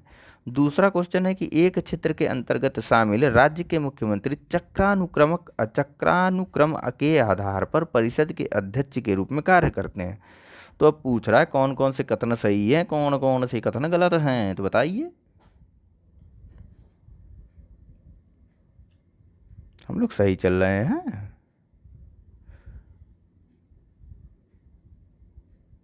नहीं, हम लोग 71 से 72 पे जाएंगे ना भाई, आप लोग बता ही नहीं रहे हैं। चलिए पहले 72 करते हैं, इसे फिर से करेंगे हम लोग, मज़ा आएगी। 72 नंबर क्या है कि निम्नलिखित में से कौन से शहरी स्थानीय निकाय राज्य सरकार विधानमंडल द्वारा गठित और प्रशासित होते हैं। पूछ रहा है कौन कौन से स्थानीय निकाय जो होते हैं शहरों के, वह राज्य सरकार या राज्य विधानमंडलों द्वारा गठित और प्रशासित किए जाते हैं। पहला दिया रहा है छावनी परिषद, दूसरा है नगर क्षेत्रीय परिषद, तीसरा पत्तन्यास और चौथा विशेष उद्देश्य हेतु अभिकरण। नीचे कुछ ऑप्शंस दिए हुए हैं, तो इसमें बताइए आप लोग। ठीक है, चलिए देखते हैं। इसमें सही है ऑप्शन नंबर ए, यानी कि केवल 2 और 4। कैंटोनमेंट एरिया जो है यह भैया रक्षा मंत्रालय के उसके अंतर्गत आता है। किसके? रक्षा मंत्रालय के अंतर्गत आता है। ठीक, पहली चीज़। नहीं देखते कभी सड़क बनाना हुआ तो कैंट एरिया जा रहा है तो वहाँ रक्षा मंत्रालय से परमिशन आएगी तब जा कर के वहाँ सड़क बनेगा, नहीं आई तो नहीं बनेगा, बात ही खत्म हो जाती। ठीक, यानी कि यह केंद्र सरकार के अंतर्गत आ गया। दूसरा है, दूसरा है हमारा पत्तन न्यास। इसको क्या बोलते हैं? इसको बोलते हैं बोर्ड ट्रस्ट, सॉरी, पत्तन न्यास को क्या बोलते हैं? पत्तन को क्या बोलते हैं? पोर्ट बोलते हैं ना, पोर्ट ट्रस्ट बोलते हैं। ठीक, पत्तन न्यास को पोर्ट ट्रस्ट बोलते हैं। ठीक, इसका प्रशासन भी केंद्र सरकार के अंतर्गत होता है। ठीक, बाकी इन दोनों का विशेष उद्देश्यों के लिए जो अभिकरण बनाए जाते हैं और नगर क्षेत्रीय समितियां, इन सब के बारे में राज्य विधानमंडल प्रावधान करती है या अधिनियम बनाती है। हाँ, तो नेक्स्ट क्वेश्चन है हमारा क्वेश्चन नंबर 73। क्या है? दरअसल हुआ क्या ना, काफ़ी बार वीडियो एडिट करने की वजह से वीडियो जो है लेट हो गई है, पता नहीं क्यों सॉफ्टवेयर नहीं चल रहा था। चलिए देखते हैं, ज़्यादा और बड़ी वीडियो नहीं बनाते हैं। क्वेश्चन नंबर 73 देखते हैं क्या कह रहा है हमारा। क्वेश्चन नंबर 73 है कि किसी राज्य विशेष में अनुसूचित जातियों या अनुसूचित जनजातियों के लिए निर्वाचन क्षेत्रों के आरक्षण के संदर्भ में निर्णय निम्नलिखित में से किसके द्वारा किया जाता है? तो बताइए, ऑप्शन आपके सामने है। इसका सही आंसर है ऑप्शन नंबर ए, यानी कि परिसीमन आयोग के द्वारा जो है अनुसूचित जातियों और अनुसूचित जनजातियों के आरक्षण के बारे में प्रावधान किया जाता है। ठीक, किसी निर्वाचन राज्य विशेष के निर्वाचन क्षेत्र में। तो चलिए देखते हैं क्या है। देखिए, परिसीमन, किसी भी जनसंख्या का परिसीमन किया जाता है। परिसीमन आयोग का गठन किसके द्वारा किया जाता है? ये किया जाता है राष्ट्रपति के द्वारा। ठीक है, आगे देखिए क्या है। तो अनुसूचित जातियों के लिए सीटों का आरक्षण करने के लिए परिसीमन आयोग क्या देखता है? यह देखता है कि किस निर्वाचन क्षेत्र में अनुसूचित जातियों की जनसंख्या अधिक है। जहाँ इनकी जनसंख्या अधिक होगी वहाँ की सीटें अनुसूचित जनजातियों के लिए आरक्षित कर दी जाएंगी। अब है बात अनुसूचित जाति यानी एससीज के लिए। तो एससीज के लिए क्या करता है परिसीमन आयोग? एससीज के लिए दो चीज़ें देखता है। देखिए, पहले तो ये देखता है कि ये जो है उन सभी निर्वाचन क्षेत्रों को चुन लेता है जहाँ पर इनकी जनसंख्या अधिक होती है। अब तो एसटी में भी हुआ था यही चीज़। अब क्या देखता है? तो अब ये देखता है कि ये तो उसी सीट को जो है आरक्षित कर देता है एसटी में जहाँ पे उनकी जनसंख्या ज़्यादा है। लेकिन इनमें क्या करता है, इनका जो है पूरे राज्य क्षेत्र में कुछ इनके जो जनसंख्या के अनुपात में जो सीटें देख लेता है। जैसे कि मान लीजिए 3 जगहों पे अधिक है, ठीक, 3 जगहों पे एससी की संख्या अधिक है, तो ये क्या करेगा, पूरे राज्य में 3 सीटों पर इनके लिए आरक्षण दे देगा। बस ये नहीं किसी पर्टिकुलर जगह पे, अगर यहाँ पे है तो यहीं पे नहीं, पूरे राज्य में 3 जगहों पे इनके सीटों के लिए आरक्षण दे देगा।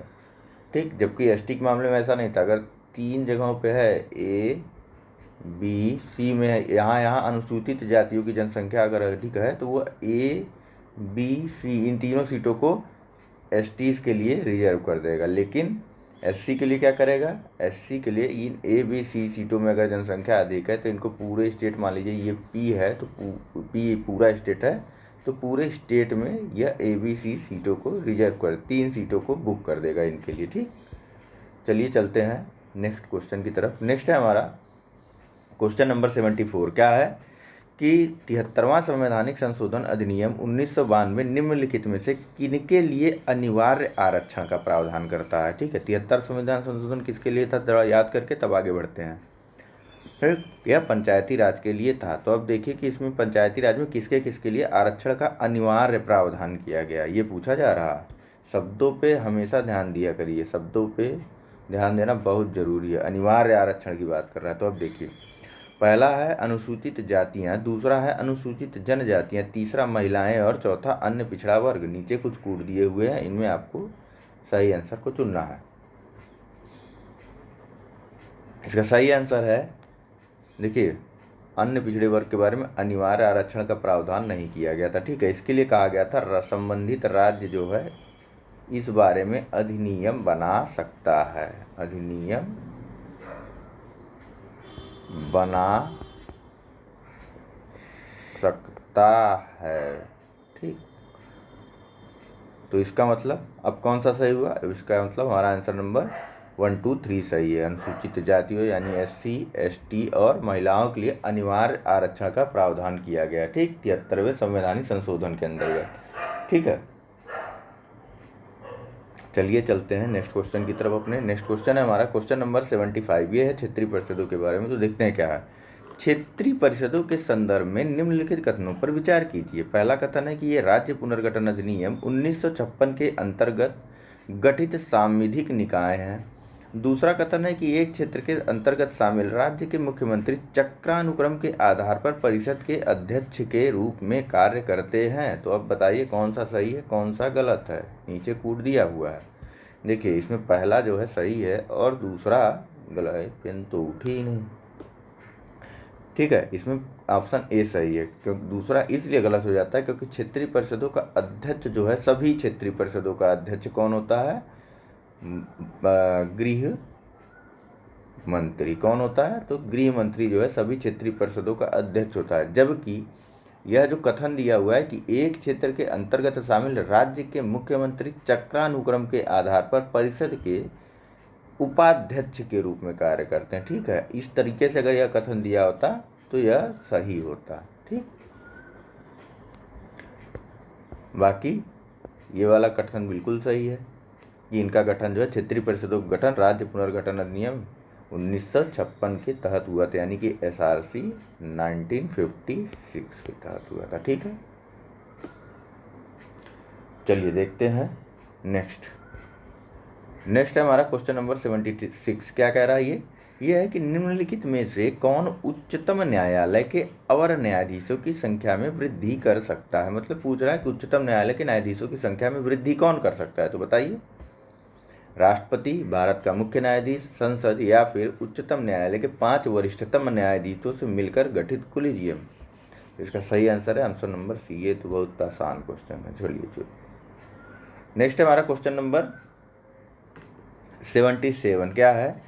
तो ये कह रहा है कि अनुच्छेद 275 के अंतर्गत दिए जाने वाले सांविधिक अनुदानों के संदर्भ में निम्नलिखित कथनों पर विचार कीजिए। पहला कथन है कि ये संसद द्वारा ऐसे राज्यों को दिए जाते हैं जिन्हें वित्तीय सहायता की आवश्यकता हो, न कि प्रत्येक राज्य को। दूसरा कथन है कि इन्हें विभिन्न राज्यों को वित्त आयोग की अनुशंसा पर प्रदान किया जाता है। तो नीचे कूट दिया हुआ है, कूट देखिए और बताइए कौन सा सही है। इसमें सही है ऑप्शन नंबर सी। 1 और 2 दोनों सही है। कैसे सही है तो देखते हैं। देखिए, केंद्र और राज्यों के मध्य जो है करों के बंटवारे के लिए 2 तरीके के प्रावधान। करों के बंटवारे के अतिरिक्त जो है अनुदान के लिए अनुदान भी दिया जाता है। तो अनुदान किस प्रकार के होते हैं? अनुदान की व्यवस्था संविधान 2 प्रकार से करता है। कौन कौन से? तो एक तो करता है सांविधिक अनुदान। सांविधिक अनुदान होता है एक,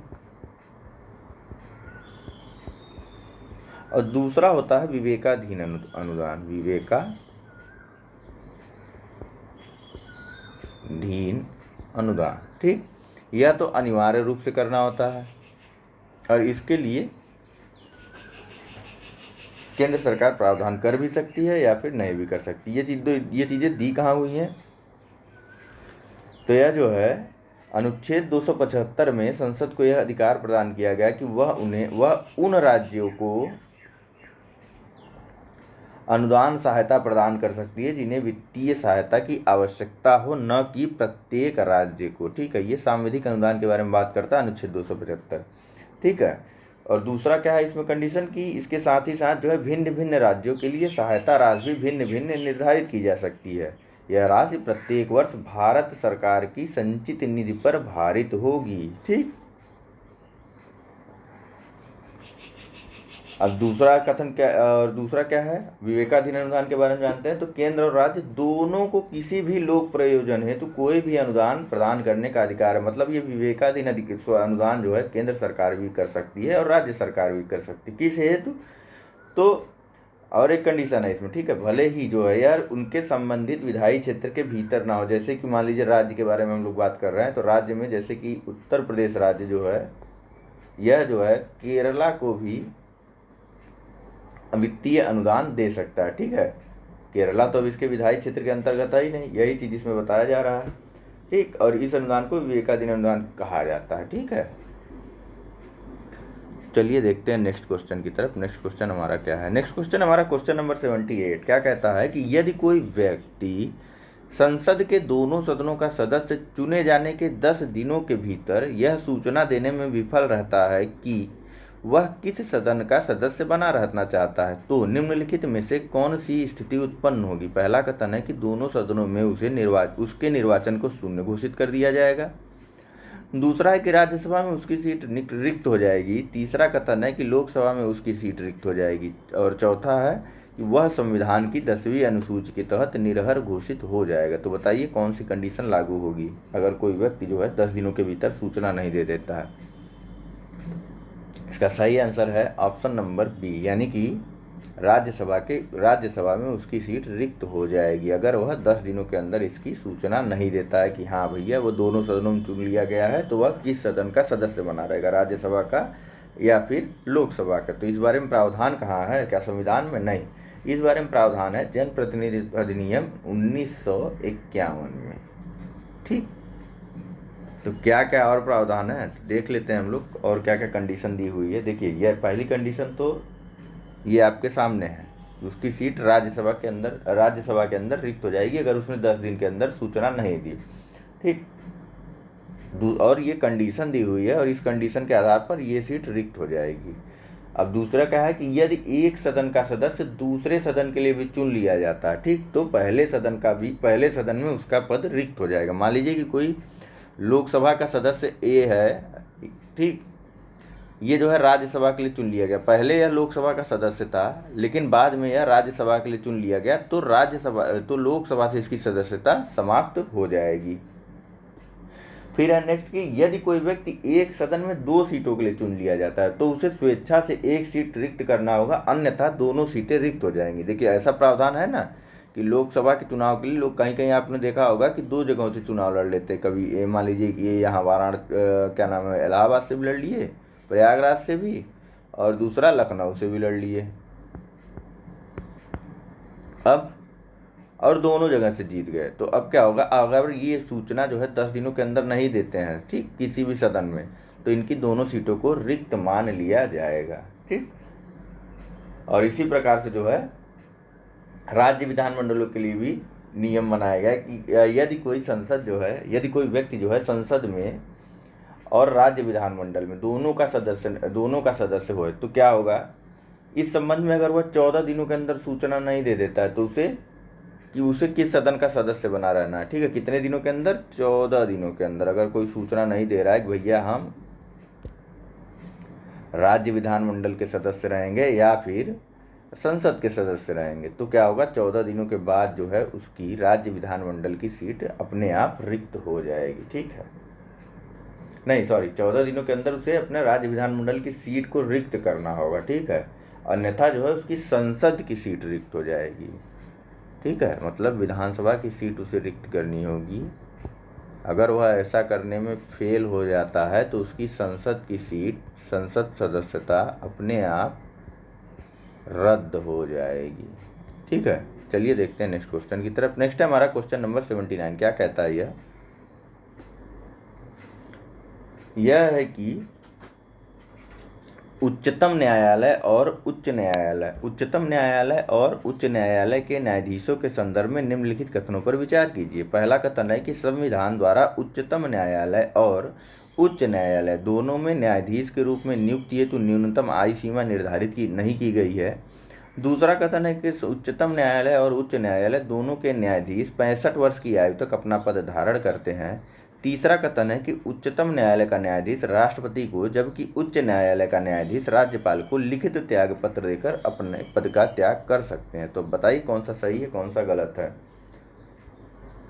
ठीक, इसमें सही है ऑप्शन नंबर सी, यानी कि केवल एक सही है। क्या कथन है? पहला कि संविधान द्वारा उच्चतम न्यायालय उच्च न्यायालय दोनों के न्यायाधीशों के रूप में नियुक्ति के लिए न्यूनतम आयु सीमा संविधान में निर्धारित नहीं की गई है। यह कथन बिल्कुल सही है। दूसरा इसलिए गलत है क्योंकि उच्चतम न्यायालय के न्यायाधीशों की रिटायरमेंट एज तो 65 है, मतलब सुप्रीम कोर्ट के जज जो है 65 वर्ष की उम्र में रिटायर हो जाते हैं, लेकिन उच्च न्यायालयों के जजों की रिटायरिंग एज है 62 ईयर्स। ठीक, और इसमें जो है क्या है, तीसरे कथन में उच्च न्यायालय और उच्चतम न्यायालय और उच्च न्यायालय यानी कि सुप्रीम कोर्ट और हाई कोर्ट दोनों के न्यायाधीश जो है अपना त्यागपत्र राज्यपाल को नहीं, राष्ट्रपति को देते हैं। ठीक, चलिए अब चलते हैं अपने नेक्स्ट क्वेश्चन की तरफ। नेक्स्ट क्वेश्चन है हमारा क्वेश्चन नंबर 80। क्या है क्वेश्चन नंबर 80? तो ये है लोकसभा के प्रोटेम स्पीकर को, नीचे कुछ कथन दिए हैं, लोकसभा के प्रोटेम स्पीकर के बारे में बात की जा रही है यहाँ पे। तो देखते हैं क्या है कि लोकसभा के प्रोटेम स्पीकर को, कथन ए है कि लोकसभा के सदस्यों द्वारा निर्वाचित किया जाता है। दूसरा है कि बी है कि सेवा मुक्त होने वाले अध्यक्ष द्वारा मनोनीत किया जाता है। सी है कि बहुमत दल द्वारा मनोनीत किया जाता है। और डी है कि उसकी नियुक्ति राष्ट्रपति के द्वारा की जाती है। तो बताइए इनमें से कौन सा सही है? सही कथन है ऑप्शन नंबर डी। देखिए, लोकसभा के प्रोटेम स्पीकर को कौन नियुक्त करता है? तो इसको राष्ट्रपति द्वारा नियुक्त किया जाता है। सामान्यतः यह होता कौन है? यह जो है लोकसभा का सबसे वरिष्ठतम सदस्य होता है। लोकसभा का सबसे सीनियर सदस्य होता है। ठीक, सामान्यतः। इसका काम क्या होता है? इसका काम होता है बस नई लोकसभा का जो गठन किया गया है उसके सदस्यों को शपथ दिलाना, उसके सदस्यों को शपथ दिलाना, यही इसका मुख्य कार्य होता है। ठीक,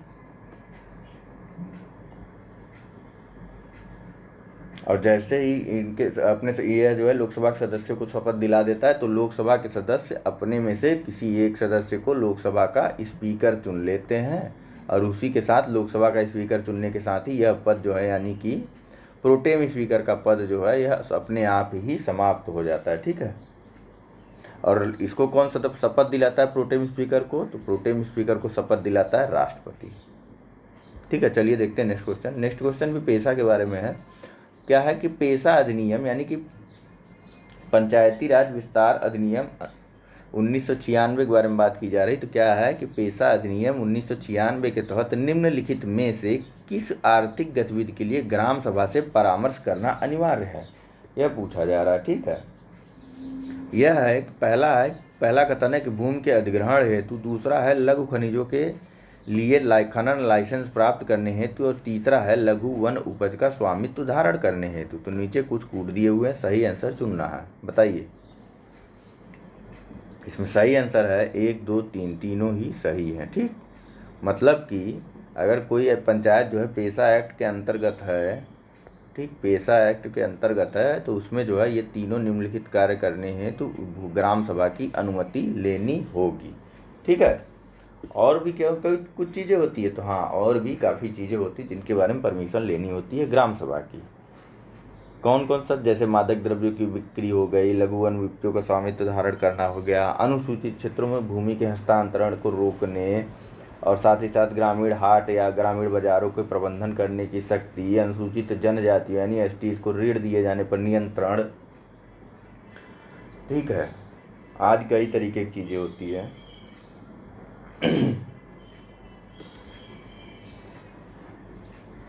ठीक, लघु वन उपजों के बारे में, इनके लघु वन उपज, इन चीज़ों को ध्यान दे दीजिए। ठीक है, लघु वन उपज, लघु खनिज,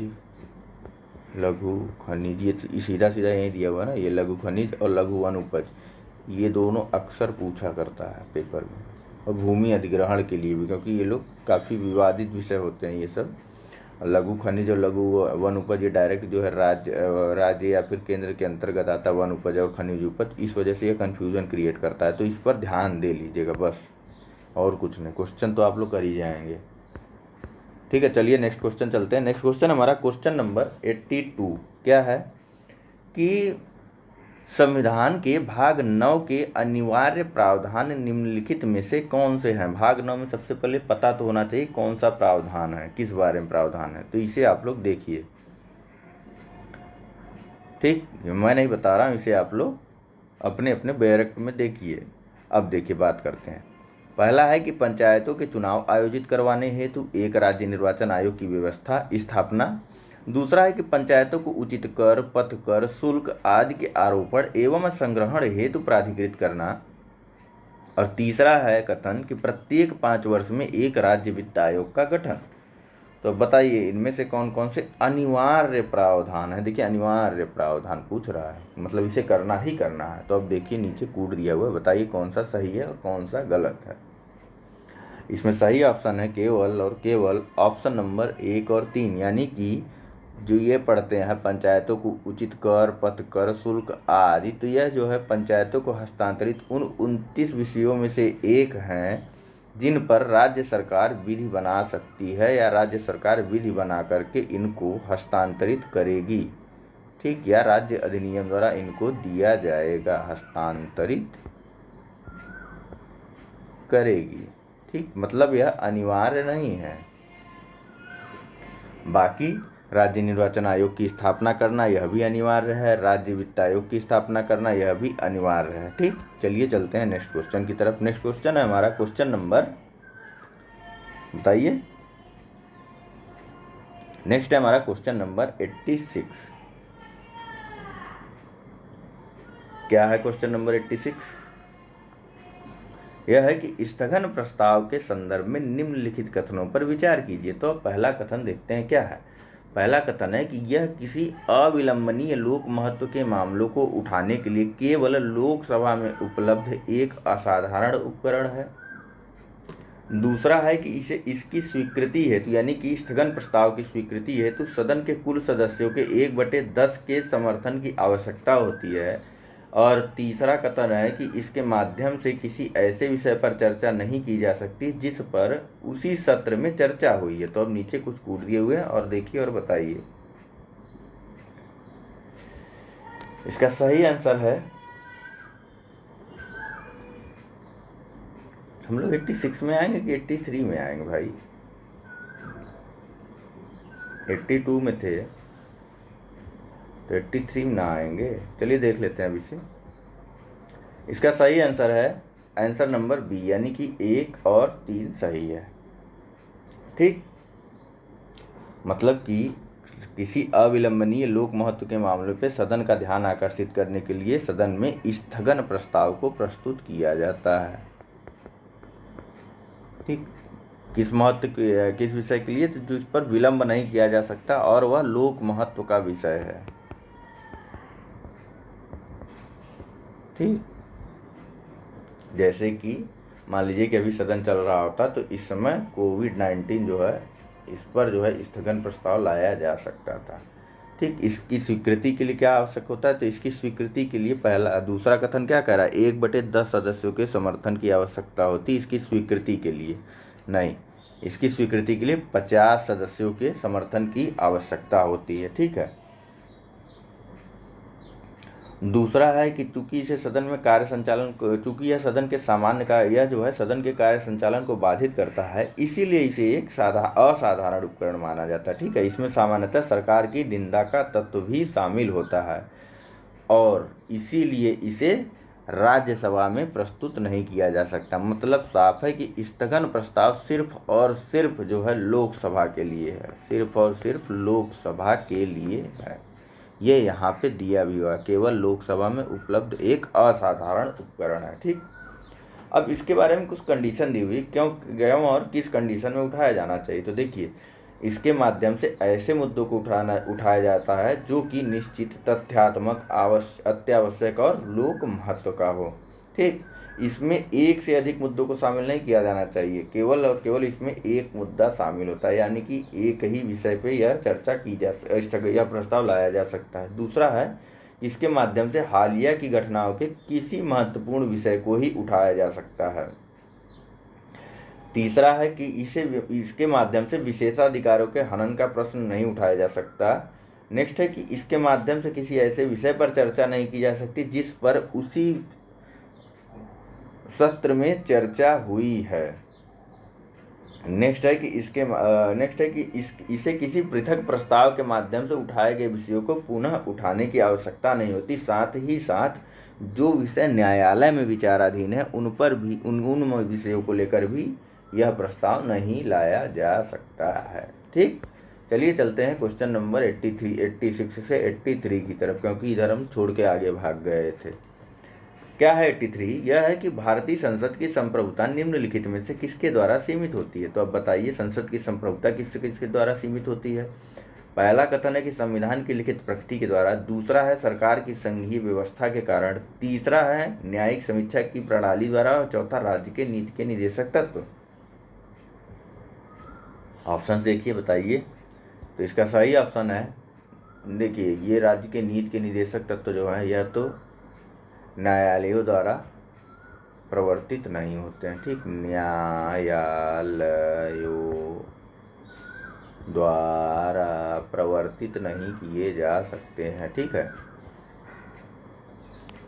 तात्पर्य ये है कि इनको जो है न्यायालय द्वारा लागू नहीं करवाया जा सकता है।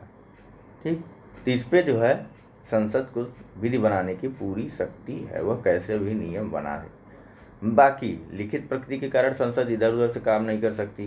ठीक, संघीय प्रकृति में देखिए वो बना दी गई 3 सूचियां बना दी गई, राज्य सूची,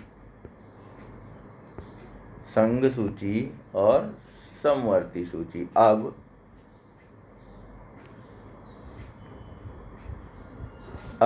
संसद तो इन दोनों विषयों पे कानून बना सकती है ना, राज्य सूची पे कानून नहीं बना सकती, तो इसकी भी शक्ति सीमित हो गई। ठीक, कुछ विशेष मामलों को छोड़ करके विशेष की यहाँ बात नहीं हो रही।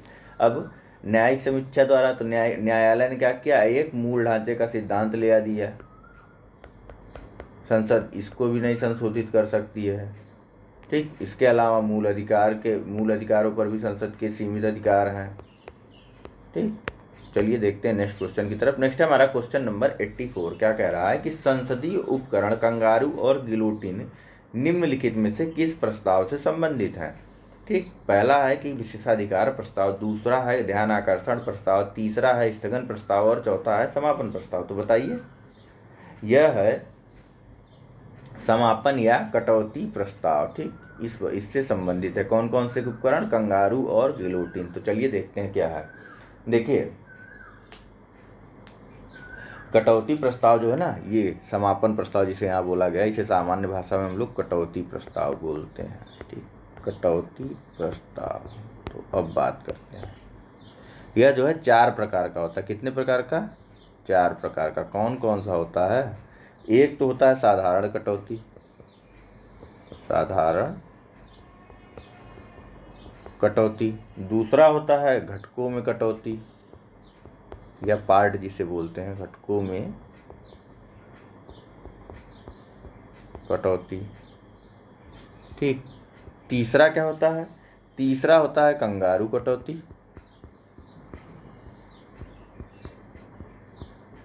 और चौथा होता है गिलोटिन कटौती।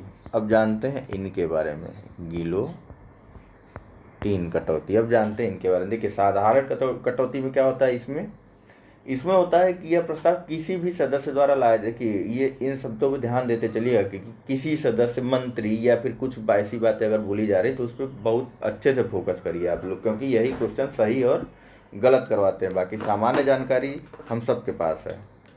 चलिए देखते हैं साधारण कटौती प्रस्ताव के बारे में क्या है। तो यह जो है किसी सदस्य द्वारा प्रस्तुत किया जा सकता है, और इसका आशय होता है कि मामले पर पर्याप्त चर्चा हो चुकी है, इसे अब मतदान हेतु रख दिया जाना चाहिए। ठीक, दूसरा है घटकों में कटौती। तो इसमें क्या किया जाता है कि किसी विधेयक को खंड में, वही मतलब पार्ट में, अथवा विस्तृत संकल्प को चर्चा प्रारंभ होने से पूर्व जो है विभिन्न भागों में विभाजित कर देते हैं। ठीक, बहस के दौरान एक भाग को ही पूर्ण मान करके चर्चा की जाती है, तत्पश्चात उस भाग को मतदान के लिए प्रस्तुत किया जा सकता है। जैसे मान लीजिए यह कोई विधेयक है, ठीक, मान लीजिए यह कोई एक विधेयक लाया जा रहा है यूपीएससी को लेकर के। ठीक, इसमें कई परीक्षाएं होती हैं। ठीक, यूपीएससी के द्वारा जब आपका सीएससी का एग्ज़ाम होता है, यूपीएससी के द्वारा जब सीएससी का एग्ज़ाम होता है तो उसमें कई भर्तियों की परीक्षाएं होती हैं। ठीक, तो अब इसमें क्या कर दिया गया, ये विधेयक लाया गया सीएससी के बारे में। इसमें क्या कि आईएएस को अलग से बना के उस पर चर्चा की गई,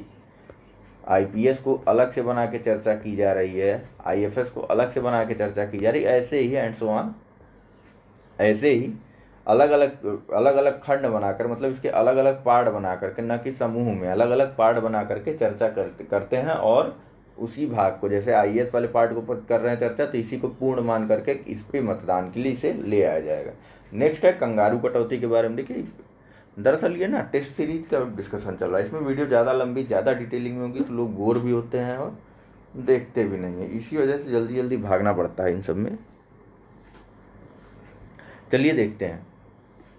नेक्स्ट है कंगारू कटौती के बारे में। कंगारू कटौती क्या है कि इस प्रकार के प्रस्ताव को केवल महत्वपूर्ण खंडों पर चर्चा और मतदान किया जाता है, ठीक, तथा शेष खंडों को छोड़ दिया जाता है और उन्हें पारित कर लिया जाता है। यानी सीएससी में आईएएस और आईपीएस पर बात की गई, प्रस्ताव लाया गया, चर्चा की गई, मतदान हुआ, ठीक, बाकी जो है आईआरएस आईआरटीएस को महत्वपूर्ण न मानते उन्हें यूं ही पारित मान लिया गया, ठीक।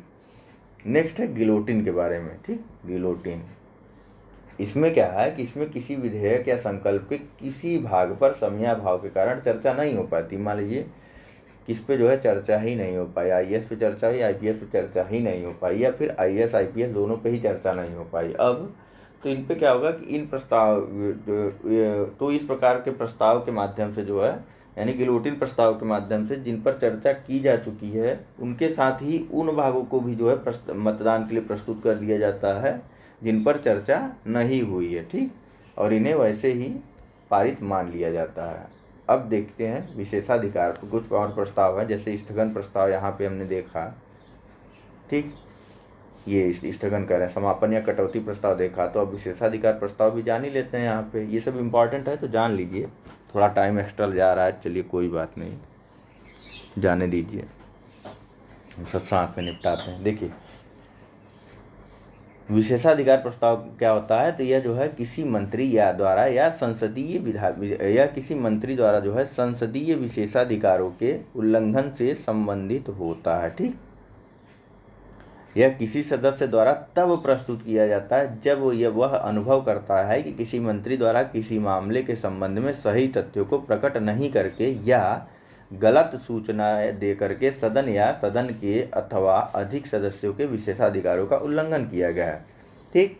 इसका उद्देश्य संबंधित मंत्री की निंदा करना होता है। अब बात करते हैं ध्यान आकर्षण प्रस्ताव की। यह क्या है, तो इस प्रस्ताव का द्वारा सदन का कोई सदस्य, ठीक, कोई सदस्य सदन के पीठासीन अधिकारी की अग्रिम अनुमति से किसी मंत्री का ध्यान अविलंबनीय लोक महत्व के किसी मामले पर आकृष्ट करता है, ठीक। जैसा कि हमको लग रहा होगा कि स्थगन प्रस्ताव के संबंध में भी होता है, नहीं, आगे देखिए, इसमें पीठासीन अधिकारी की अग्रिम अनुमति होती है, ठीक।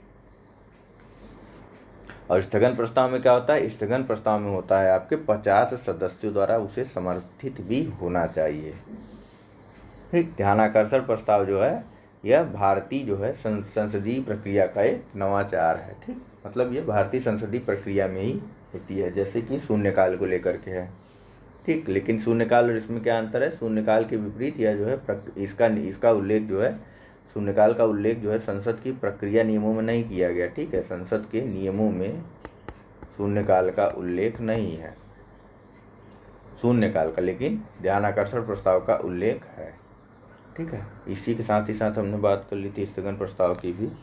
चलिए चलते हैं नेक्स्ट क्वेश्चन की तरफ। नेक्स्ट क्वेश्चन हमारा परिसीमन आयोग के संदर्भ में अगला है, क्या है, तो परिसीमन आयोग के संदर्भ में निम्नलिखित कथनों पर विचार कीजिए। यह समय समय पर राष्ट्रपति द्वारा गठित किया जाने वाला एक गैर वैधानिक निकाय है। दूसरा है कि परिसीमन आयोग के आदेशों को न्यायालय में चुनौती नहीं दी जा सकती। और तीसरा है कि अंतिम परिसीमन आयोग का गठन वर्ष 2012 में किया गया। तो अब देखते हैं कौन कौन से कथन सही और गलत है।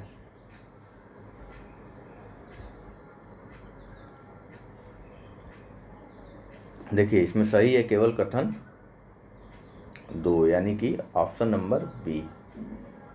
बाकी क्यों गलत है, तो देखिए यह एक गैर वैधानिक निकाय नहीं है परिसीमन आयोग, ठीक। दूसरा बताइए, दूसरा क्या है, परिसीमन आयोग के आदेश को न्यायालयों में चुनौती नहीं दी जा सकती। बिल्कुल सही बात है, परिसीमन आयोग द्वारा जो निर्णय किया जाएगा उनके जो है निर्णयों को न्यायालयों में चुनौती नहीं दी जा सकती है, ठीक। इनका निर्णय अंतिम होता है, इनका आदेश अंतिम होता है, ठीक।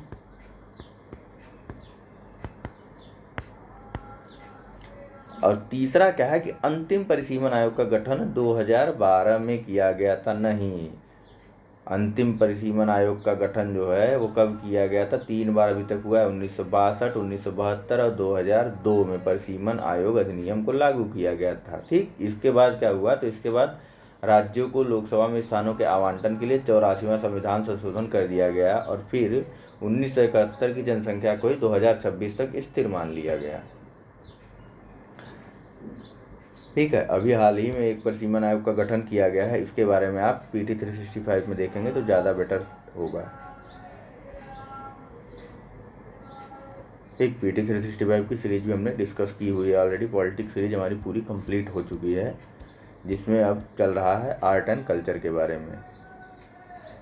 वह भी इस हफ्ते के अंत तक समाप्त हो जाएगी। तो चलिए देखते हैं क्या है नेक्स्ट क्वेश्चन हमारा। क्वेश्चन नंबर 87 क्या कह रहा है ये कि निम्नलिखित में से कौन सा या से भारत में कार्यपालिका पर संसदीय नियंत्रण की अप्रभाविता के कारण है? ठीक, तो बताइए। पहला है कि संसद का बृहद आकार, दूसरा है प्रत्यायोजित विधान में अभिवृत्ति, तीसरा है गिलोटिन प्रक्रिया के अधिक उपयोग ने वित्तीय नियंत्रण की संभावना को कम कर दिया। तो अब नीचे कूट दिए हुए सही आंसर बताना है।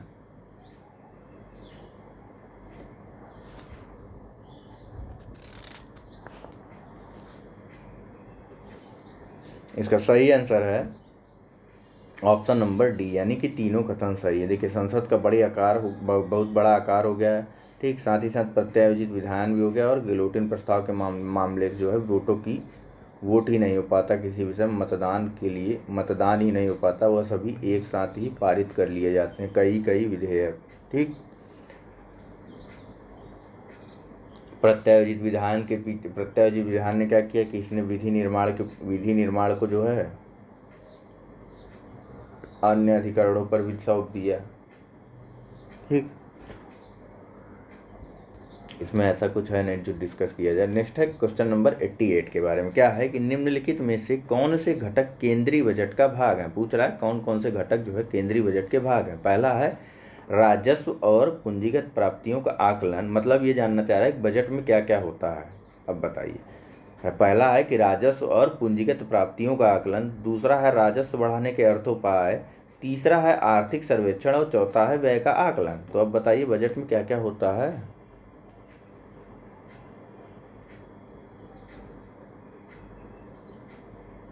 देखिए, इसमें होता है आर्थिक सर्वेक्षण नहीं होता है इसमें। ठीक, इसके अलावा जैसे आप अपना बजट बनाते हैं, सिंपल ऐसे समझा करिए चीज़ों को। जैसे आप अपना बजट बनाते हैं तो आप क्या करेंगे? अपने डे टू डे खर्च के बारे में बात करेंगे, अपने निश्चित खर्च के बारे में बात करेंगे। ठीक, दो चीज़ें हो गई, एक डे टू डे और फिक्स्ड। इसके अलावा क्या होगा? अब इसको बढ़ाने के मतलब इसको यहाँ जो पैसे आपको मिल रहे हैं इसको बढ़ाने के भी उपाय तो करेंगे आप। यहाँ कैसे क्या हो कि किस तरीके से आप पैसे बढ़ा सकते हैं, और फिर इनको खर्च करने के बारे में बात होगी, कैसे खर्च करें इनको। बस यही चीज़ है, राजस्व और पूंजीगत प्राप्तियों का आकलन, राजस्व बढ़ाने का अर्थोपाय और व्यय का आकलन, यानी कि 1, 2 और 4। चलिए देखते हैं नेक्स्ट क्वेश्चन नंबर। इसके अलावा एक चीज़ और रहती है कि जैसे आपको पिछले महीने कितना खर्च मिला उसका भी आकलन। ठीक, उसी प्रकार से बजट जो कि साल भर का रहता है, तो इसमें क्या रहता है कि समाप्त हो रहे वित्तीय वर्ष की वास्तविक प्राप्तियों और व्यय का विवरण तथा इस वर्ष के दौरान हुए किसी घाटे या अधिशेष के कारणों का विवरण भी इसमें होता है। चलिए नेक्स्ट चलते हैं क्या है। नेक्स्ट है हमारा क्वेश्चन नंबर 89। क्या है कि चुनाव याचिका के संदर्भ में निम्नलिखित कथनों पर विचार कीजिए। पहला कथन है कि चुनाव के दौरान कदाचार के आरोप से संबंधित चुनाव याचिका केवल किसी अन्य उम्मीदवार द्वारा ही दायर की जा सकती है, न कि निर्वाचक द्वारा। दूसरा कथन है कि चुनाव याचिका केवल संबंधित उच्च न्यायालयों में दायर की जा सकती है। और तीसरा कथन है कि यदि चुनाव याचिका को स्वीकृत कर लिया जाता है तो उस निर्वाचन क्षेत्र में पुनः चुनाव करवाए जा सकते हैं। तो अब बताइए कौन कौन सा कथन सही है और कौन सा गलत है।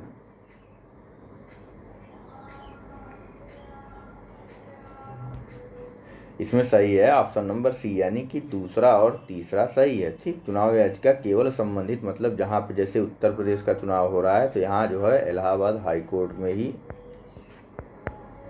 चुनाव याचिका दायर की जाएगी। दूसरा क्या है कि अगर चुनाव याचिका को यहाँ पे स्वीकृत कर लिया गया, ठीक, तो क्या होगा इस क्षेत्र में, मान लीजिए किसी पर्टिकुलर निर्वाचन क्षेत्र की बात हो रही है, कि मान लीजिए लखनऊ की बात हो रही है, लखनऊ के किसी निर्वाचन क्षेत्र की मान लीजिए बात करते हैं, भाई ए निर्वाचन क्षेत्र है लखनऊ का, यहाँ का अगर चुनाव याचिका स्वीकार कर ली गई, ठीक, यहाँ की चुनाव याचिका हाई कोर्ट ने भैया एक्सेप्ट कर ली, अब क्या होगा, तो अब यहाँ का चुनाव रद्द हो जाएगा और पुनः चुनाव करवाया जा सकता है। निश्चित नहीं कि चुनाव करवाया जाएगा, हो सकता है चुनाव करवाया जा सकता है। ठीक, पहला कथन गलत क्या है कि इसमें जो है चुनाव याचिका उम्मीदवार के साथ साथ निर्वाचकों के द्वारा भी दायर की जा सकती है। बस यही गलती है कि उसने कह दिया कि निर्वाचकों के द्वारा दायर नहीं की जा सकती है। अब चलिए देखते हैं क्वेश्चन नंबर 90 के बारे में। 90 क्या है कि लोकसभा के निर्वाचन में भाग लेने के इच्छुक उम्मीदवार के नामांकन पत्र में निम्नलिखित में से किस जानकारी को प्रस्तुत किया जाना चाहिए। तो यह है पहला कि यदि उम्मीदवार को पूर्व में किसी आपराधिक मामले में दोषी ठहराया गया हो अथवा आरोप मुक्त या दोष मुक्त कर दिया गया हो। दूसरा है उसकी पति या पत्नी की संपत्ति और आश्रितों की संपत्ति। तीसरा है उम्मीदवार की शैक्षिक योग्यता। तो बताइए इनमें क्या क्या जो है नामांकन पत्र में लिखा जाना चाहिए। इसका सही आंसर है तीनों लिखा जाना चाहिए। क्या है कि तीनों लिखा जाना चाहिए, मतलब कि उम्मीदवार के पहले आपराधिक मामले दायर हुए हैं या नहीं हुए, या आरोप लगा है या दोष मुक्त है, इससे संबंधित है, उसके पति पत्नी या उसके आश्रितों की संपत्ति का ब्यौरा, साथ ही साथ उसके शैक्षिक योग्यता के बारे में भी होना चाहिए। ठीक, इसके अलावा भी कुछ चीज़ें होती हैं। ठीक है, जैसे कि क्या उम्मीदवार के नामांकन पत्र दाखिल करने से पूर्व नामांकन पत्र दाखिल करने से 6 माह पूर्व तक के किसी ऐसे लंबित मामले में अभियुक्त है जिसमें उसे 2 वर्ष या अधिक के कारावास की सजा हो सकती है। ठीक, या फिर ऐसे मामले में उस पर अभियोग दाखिल किया जा चुका है या न्यायालय द्वारा संज्ञान लिया गया है तो उसके संबंध में भी विवरण मांगा जाता है। ठीक, इसके अलावा यदि किसी प्रकार की देयता हो या लाइबिलिटी बोलते हैं इसे, यदि किसी प्रकार की लाइबिलिटी हो, विशेष रूप से किसी पब्लिक फाइनेंस इंस्टीट्यूशन की, ठीक, तो इसके संबंध में विवरण देना होता है। ठीक, मतलब कि क्या उसने किसी से ऋण लिया है या कुछ बंधक दे रखा है अपना, तो इसके संबंध में भी विवरण देना रहता है। ठीक, और साथ ही साथ एक जरूरी चीज़, यदि उसने जो है अपने शपथ पत्र में गलत जानकारी दे दी तब क्या होगा। अगर गलत जानकारी दे दिया तो यह जो है दंडनीय अपराध होता है, दंडनीय अपराध होता है। इसके लिए जो है उसे जुर्माना भी हो सकता है या फिर 6 महीने का कारावास भी हो सकता है। जुर्माना या 6 माह का कारावास भी हो सकता है, साथ ही साथ दोनों भी हो सकते हैं, जैसा उचित लगे। ठीक है, और साथ ही साथ 2019 में एक संशोधन कर दिया गया था। क्या किया गया था इसमें नए दिशा निर्देश कुछ लागू गए थे कि उम्मीदवारों को नामांकन पत्र दाखिल करते समय अपने सोशल मीडिया खातों का भी विवरण देना था। ठीक है, फेसबुक, ट्विटर, ये सब जितने सोशल मीडिया अकाउंट है इनका विवरण भी देना था उन्हें। चलिए देखते हैं नेक्स्ट क्वेश्चन की तरफ। नेक्स्ट है हमारा क्वेश्चन नंबर 94 क्या है कि चुनाव के एक सेकंड 91 रहेगा ना। नेक्स्ट है हमारा 91 कि निम्नलिखित में से कौन से नगर पालिकाओं के राजस्व संबंधी स्रोत हैं। वृत्ति कर, दूसरा है नए पुलों पर टोल टैक्स, तीसरा है शिक्षा उपकर और चौथा है जल प्रभार। तो बताइए, इसका सही ऑप्शन है डी, यानी कि चारों। ठीक है,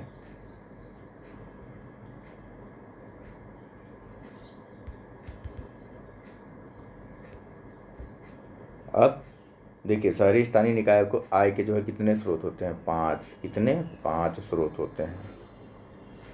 ठीक है, यह तो कर राजस्व हो गया सारा का सारा, वृत्ति कर, नए पुलों पर टोल टैक्स, शिक्षा उपकर, जल प्रभार। ठीक, इसके अलावा गैर कर राजस्व भी होते हैं, व्यापार प्रभार भी होता है। ठीक है, चलिए चलते हैं नेक्स्ट क्वेश्चन की तरफ। क्या है हमारा नेक्स्ट क्वेश्चन? नेक्स्ट क्वेश्चन है, देखिए इसमें बताऊं पूरा डिटेल में किस पे कर लगा सकता है। तो देखिए, या स्थानीय करों से प्राप्त ये जो है शहरी स्थानीय निकाय जो है मनोरंजन कर लगा सकता है, प्रॉपर्टी संपत्ति कर यानी कि प्रॉपर्टी टैक्स लगा सकता है, मनोरंजन कर लगा सकता है, विज्ञापन कर लगा सकता है, वृत्ति कर लगा सकता है। वृत्ति यानी कि कोई आजीविका करने के लिए या फिर कोई कार्य करने पर जो कर लगाया जा सकता है। ठीक, दूसरा है जल कर लगा सकता है, जल कर लगा सकता है। नेक्स्ट है मवेशी कर लगा सकता है, मवेशी यानी पशुपालन संबंधित कर लगा सकता है। ठीक, फिर है प्रकाश कर लगा सकता है, प्रकाश कर यानी स्ट्रीट लाइट से संबंधित। उसके बाद तीर्थ कर भी लगा सकता है, फिर बाजार कर भी यानी मार्केट टैक्स भी लगा सकता है, नए पुलों पर टोल टैक्स लगा सकता है, चुंगी इत्यादि लगा सकता है। ठीक है, साथ ही साथ नगर पालिका विभिन्न उपकर भी आरोपित करती। कौन कौन से? जैसे पुस्तकालय यानी लाइब्रेरी उपकर, ठीक, शिक्षा उपकर, या फिर भिक्षावृत्ति उपकर, ठीक, यानी कि बैगेज। ठीक, चुंगी को देखिए अब क्या कर दिया गया है, अब चुंगी को समाप्त कर दिया गया ज़्यादातर राज्यों में। ठीक है, और सबसे मेजर सोर्स क्या है इनका इनकम का? तो सबसे मेन है प्रॉपर्टी टैक्स। ठीक है, चलिए देखते हैं नेक्स्ट क्वेश्चन के बारे में। नेक्स्ट क्वेश्चन हमारा क्वेश्चन नंबर 92। क्या कह रहा है 92? इसमें कुछ अधिकारी और उनके कार्यों के बारे में बताया गया है और पूछा है कि कौन सा सही सुमेलित है। अब बताइए। रिटर्निंग ऑफिसर, इसके कार्यों में क्या दिया है इसके सामने? तो दिया है राज्य स्तर पर चुनाव संबंधी कार्यों का पर्यवेक्षण करना। दूसरा है मुख्य निर्वाचन अधिकारी निर्वाचन क्षेत्र स्तर पर चुनाव आयोजित करवाता है।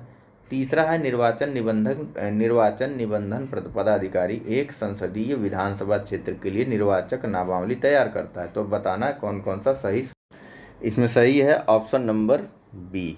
ठीक, अब बात करते हैं इन सब के बारे में। देखिए रिटर्न बी यानी ऑप्शन नंबर 3 सही है। ठीक, कथन 3 सही है। अब बात करते हैं इन सब के बारे में। रिटर्निंग ऑफिसर के बारे में पहले बात करते हैं। देखिए रिटर्निंग ऑफिसर क्या होता है? तो यह किसी संसदीय या विधानसभा क्षेत्र का रिटर्निंग ऑफिसर संबंधित संसदीय या विधानसभा क्षेत्र के निर्वाचन के संचालन हेतु उत्तरदायी होता है। मतलब कि अगर ए संसदीय क्षेत्र है तो यहाँ के लिए एक रिटर्निंग ऑफिसर की नियुक्ति होगी जो कि ए संसदीय क्षेत्र या विधानसभा क्षेत्र के निर्वाचन के संचालन के लिए उत्तरदायी होगा, जबकि यहाँ बात राज्य स्तर पर की जा रही। अब दूसरा है मुख्य निर्वाचन अधिकारी, यानी कि पहले इसे हटा देते हैं। हाँ, दूसरा है मुख्य निर्वाचन अधिकारी यानी कि चीफ इलेक्शन ऑफिसर के बारे में बात की जा रही। क्या है यह, इसका क्या काम है? यह देखिए, यह क्या दिया हुआ? निर्वाचन क्षेत्र के स्तर पर चुनाव आयोजित कराना नहीं, इसका काम है राज्य स्तर पर चुनाव आयोजित करवाना। ठीक, देखिए किसी राज्य या संघ राज्य क्षेत्र के मुख्य चुनाव अधिकारी को जो है चुनाव कार्य की निगरानी के लिए अधिकृत किया जाता है। ठीक है, यह भारत सरकार के अधिचरण या भारत निर्वाचन आयोग के अधिचरण निर्देशन और नियंत्रण के अधीन कार्य करता है। ठीक है, यह जो है राज्य सरकारों के प्रशासनिक अधिकारियों के साथ जो है परामर्श करता है। ठीक, इलेक्शन कमीशन ऑफ इंडिया जो है राज्य सरकार के प्रशासनिक अधिकारियों से परामर्श करने के बाद जो है मुख्य निर्वाचन अधिकारी यानी सीईओ को नामित कर सकता है या नाम निर्दिष्ट कर सकता है। ठीक, अब तीसरा तो हमारा सही है। नेक्स्ट देख लेते हैं। नेक्स्ट हमारा क्वेश्चन नंबर 93 क्या है कि भारतीय संसद के किसी भी सदन की कार्यवाही में भाग लेने और बोलने का अधिकार निम्नलिखित में से किसे प्राप्त है? तो पहला है उन मंत्रियों को जो किसी भी सदन के सदस्य हैं, दूसरा है महान्यायवादी को, और तीसरा है राज्यसभा के मनोनीत सदस्य को, और चौथा मुख्य निर्वाचन आयुक्त को। तो अब बताइए कौन कौन से जो है भारतीय सदन की कार्यवाही में भाग लेते हैं और बोल भी सकते हैं। तो इसका सही ऑप्शन है, देखिए पहली चीज मंत्रियों को है। ठीक, यह जो है सदन की कार्यवाही में भाग ले सकते हैं, किसी भी सदन की कार्यवाही में भाग ले सकते हैं और इनको बोलने का भी अधिकार है।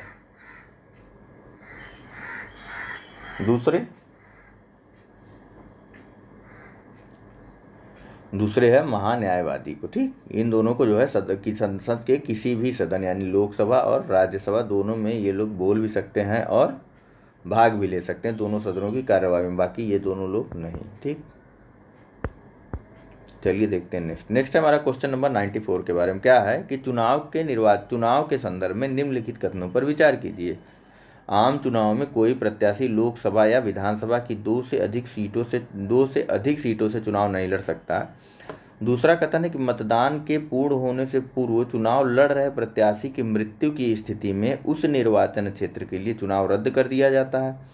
तीसरा कथन है कि राष्ट्रीय ध्वज के अपमान हेतु दोष सिद्ध व्यक्ति को संसद और राज्य विधानमंडल के चुनाव में लड़ने के लिए निरर्हर घोषित कर दिया जाता है। तो अब नीचे कूट दिया हुआ है, आपको सही कूट से आंसर चुनना है।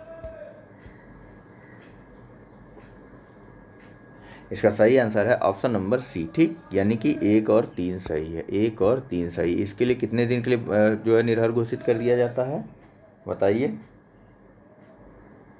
6 वर्ष तक के लिए। कितने वर्ष के लिए? 6 वर्ष तक के लिए इन आधारों पर निरर्हर घोषित कर दिया जाता है। किस अधिनियम द्वारा? तो एक अधिनियम बनाया गया था, राष्ट्रीय गौरव अपमान निवारण अधिनियम। कब बनाया गया था यह बनाया गया था 1971 में, 1971। ठीक,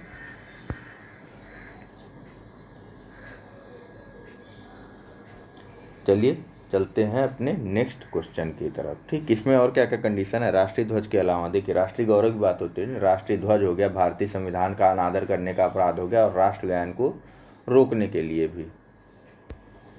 ठीक है, चलिए चलते हैं नेक्स्ट क्वेश्चन की तरफ। नेक्स्ट है हमारा क्वेश्चन नंबर 95। क्या है कि निम्नलिखित में से किनके माध्यम से भारत में सहकारी संघवाद को बढ़ावा दिया जाता है? पहला है अंतर्राज्यीय परिषद, दूसरा है उच्चतम न्यायालय और उच्च न्यायालयों के मध्य न्यायिक शक्तियों का विभाजन, तीसरा है संसद में राज्यसभा की उपस्थिति।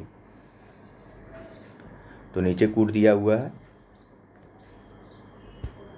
ठीक, पूछ रहा है सहकारी संघवाद को किसके माध्यम से बढ़ावा दिया जाता है। इसका सही आंसर है देखिए, उच्च न्यायालय और उच्चतम न्यायालयों के मध्य न्यायिक शक्तियों का विभाजन। यह तो गलत है। ठीक, हमारे यहाँ एकल न्यायपालिका की व्यवस्था है। ठीक, मतलब नीचे लोअर कोर्ट ऐसे बना लेते हैं, ऊपर हाई कोर्ट, इसके ऊपर सुप्रीम कोर्ट। ठीक, तो इनके भी शक्तियों का विभाजन किसी प्रकार का नहीं है। ठीक, तो दूसरा तो गलत हो जाता है ऐसे ही। अब देखिए, अब बचता क्या है? अब 1 और 3 बचता है, यानी कि यही दोनों सही है। तो कौन सा ऑप्शन सही है? ऑप्शन नंबर ए सही है इस कथन में। चलिए चलते हैं नेक्स्ट क्वेश्चन की तरफ। नेक्स्ट हमारा क्वेश्चन नंबर 96। क्या है कि भारत में संसदीय विशेषाधिकारों के संदर्भ में निम्नलिखित कथनों पर विचार कीजिए।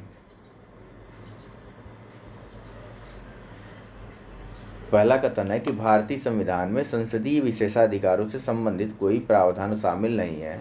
दूसरा है कि सांसदों को संसदीय विशेषाधिकारों का लाभ सामूहिक रूप से प्राप्त होता है, न कि व्यक्तिगत रूप से। अब पूछ रहा है कौन कौन सा कथन सही नहीं है, पूछ रहा है। हाँ, चलिए अब बताइए। पहले से आंसर सोच के रखे थे, बहुत आसान है।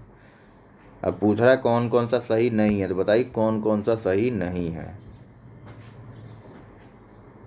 इसमें दोनों नहीं सही है, यानी कि ऑप्शन सी। ठीक, चलिए चलते हैं नेक्स्ट क्वेश्चन की तरफ। इसके बारे में काफ़ी बार चर्चा की जा चुकी है। नेक्स्ट क्वेश्चन की तरफ चलते हैं। नेक्स्ट है क्वेश्चन नंबर 97। 97 क्या कह रहा है कि राष्ट्रपति का पद रिक्त होने की स्थिति में निम्नलिखित में से कौन राष्ट्रपति के रूप में कार्य कर सकता है? उपराष्ट्रपति, भारत का मुख्य न्यायाधीश, उपराष्ट्रपति, दूसरा है भारत का मुख्य न्यायाधीश, तीसरा है राज्यसभा का सभापति, और चौथा है उच्च न्यायालय का वरिष्ठतम मुख्य न्यायाधीश। तो अब बताइए कौन कौन कर सकता है?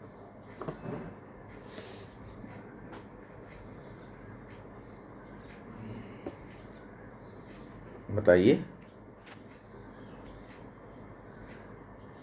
इसमें सही है ऑप्शन नंबर ए। ठीक, यानी कि उपराष्ट्रपति और मुख्य न्यायाधीश, अगर ये दोनों अनुपस्थित होते हैं तो सुप्रीम कोर्ट का जो वरिष्ठतम न्यायाधीश होगा, यानी कि SCJ। ठीक, चलिए चलते हैं नेक्स्ट क्वेश्चन की तरफ। नेक्स्ट है हमारा क्वेश्चन नंबर 98। क्या कहता है कि राज्य विधान परिषद के संदर्भ में निम्नलिखित कथनों पर विचार कीजिए। पहला कथन है कि भारत के संविधान द्वारा किसी राज्य विधान परिषद के सदस्यों की अधिकतम और न्यूनतम संख्या निर्धारित की गई है। दूसरा कथन है कि परिषद की वास्तविक संख्या राज्य विधानसभा द्वारा निर्धारित की जाती है। तीसरा है कि परिषद के अधिकांश सदस्यों का निर्वाचन अप्रत्यक्ष रीति से होता है। तो अब बताइए सॉरी, कौन कौन सा कथन सही है और कौन कौन सा कथन गलत है। देखिए, इसमें सही है ऑप्शन सी, यानी कि 1 और 3 सही है। ठीक, भारतीय संविधान में जो है राज्य विधान परिषद के सदस्यों की न्यूनतम संख्या को निर्धारित किया गया। कितना? तो यह निर्धारित किया गया है कि राज्य के विधानसभा का अधिकतम जो है राज्य के विधानसभा के सदस्यों का 1/3 1/3 होना चाहिए, या फिर मिनिमम 40 सदस्य तो होने ही चाहिए। ठीक, और दूसरा कंडीशन क्या है? देखिए, इसमें जो है कुछ राज्यों को छूट है, जैसे जम्मू कश्मीर में जो है वहाँ अभी तक 36 ही सदस्य हैं विधान परिषद में। ठीक, इसी प्रकार के अन्य भी एक राज्य है। बताइए, आप लोग उसे चेक करिएगा, ये आपका काम है। ठीक, ज़्यादा स्टेट नहीं है अपने यहाँ की आपको परेशानी ज़्यादा हो जाएगी। तीसरा और बाकी क्या है? अगला है कि परिषद की वास्तविक संख्या जो है राज्य विधानसभा निर्धारित की जाती। नहीं, यही गलत हो गया ना, जब यहाँ पता है तो। तीसरा है कि परिषद के अधिकांश सदस्यों का निर्वाचन अप्रत्यक्ष रूप से होता है। हाँ, अप्रत्यक्ष रूप से निर्वाचन होता है, ऐसा हम लोग मान के चलते हैं, ऐसा हमको पता है। लेकिन सभी का तो नहीं होता ना, कुछ जो है मनोनीत किए जाते हैं। किसके द्वारा? राज्यपाल के द्वारा। ठीक, कितने मनोनीत किए जाते हैं राज्यपाल के द्वारा? तो राज्यपाल के द्वारा 1/6 सदस्यों का मनोनयन होता है। ठीक, या नॉमिनेट जिसे हम लोग बोलते हैं, उन्हें राज्यपाल द्वारा नॉमिनेट किया जाता है। बाकी के बचे 5/6 सदस्यों का अप्रत्यक्ष रूप से निर्वाचन होता है।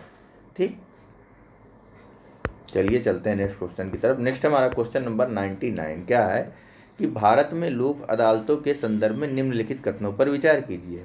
पहला है कि इन्हें विधिक सेवा प्राधिकरण अधिनियम 1987 के अंतर्गत वैधानिक दर्जा प्रदान किया गया है।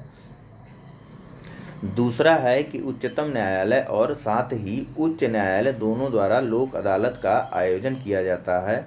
और तीसरा है कि लोक अदालत द्वारा दिया गया फैसला अंतिम होता है और विवाद से संबंधित सभी पक्षों पर बाध्यकारी होता है। तो बताइए कौन कौन सा कूट इसमें सही है। इसमें जो है तीनों कथन सही हैं, 1 2 3 तीनों कथन ही सही है। ठीक, इसे जो है विधिक सेवा प्राधिकरण अधिनियम 1987 के अंदर वैधानिक दर्जा भी प्राप्त है। ठीक, उच्चतम न्यायालय, उच्च न्यायालय, इसके अलावा जिला कोर्ट मतलब जिला न्यायालय।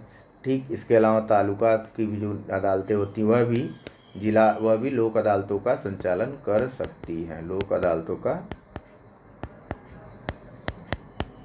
संचालन कर सकती हैं।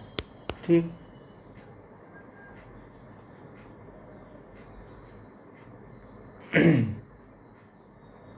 और तीसरा क्या है कि इनके निर्णय जो है यह बाध्यकारी होते हैं। ठीक है, सभी पक्षों पर, और इनका फैसला अंतिम होता है।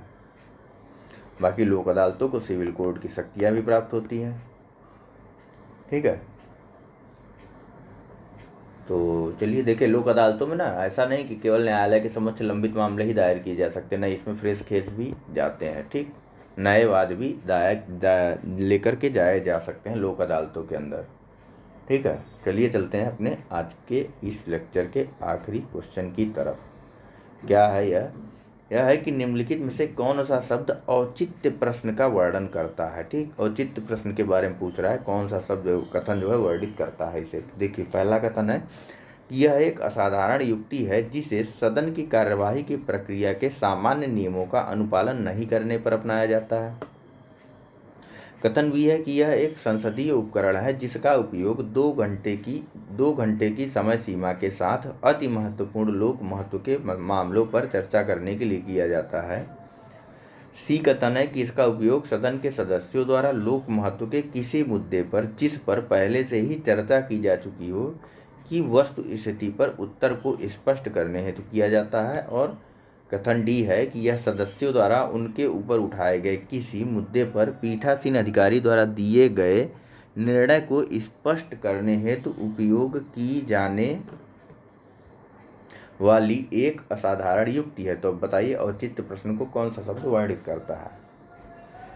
यह है ऑप्शन नंबर ए, यानी कि यह औचित्य प्रश्न क्या है कि यह एक असाधारण युक्ति है जिसे सदन की कार्यवाही की प्रक्रिया के सामान्य नियमों का अनुपालन नहीं करने पर अपनाया जाता है। ठीक है। और सामान्यतः जो है इसे विपक्षी सदस्य द्वारा सरकार पर नियंत्रण स्थापित करने हेतु उठाया जाता है। ठीक है। और यह असाधारण युक्ति किस संदर्भ में है? तो जब यह औचित्य का प्रश्न उठाया जाता है तब सदन और जैसे जो है स्वीकार कर लिया जाता है तो सदन की कार्यवाही जो है स्थगित हो जाती है। ठीक, मतलब औचित्य के प्रश्न को स्वीकार किए जाने के पश्चात सदन की कार्यवाही स्थगित कर दी जाती है। ठीक, और औचित्य प्रश्न पर किसी भी प्रकार के बहस की अनुमति नहीं होती है। तो चलिए मित्रों, फिलहाल यह सेशन यहीं समाप्त होता है।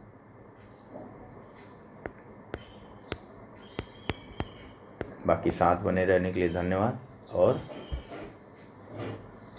हमारे वीडियो को लाइक, शेयर और सब्सक्राइब जरूर कीजिएगा। Thank you very much for discussion. अपने अगले टेस्ट में हम ज्योग्राफी के टेस्ट के बारे में चर्चा करेंगे। चलिए, धन्यवाद।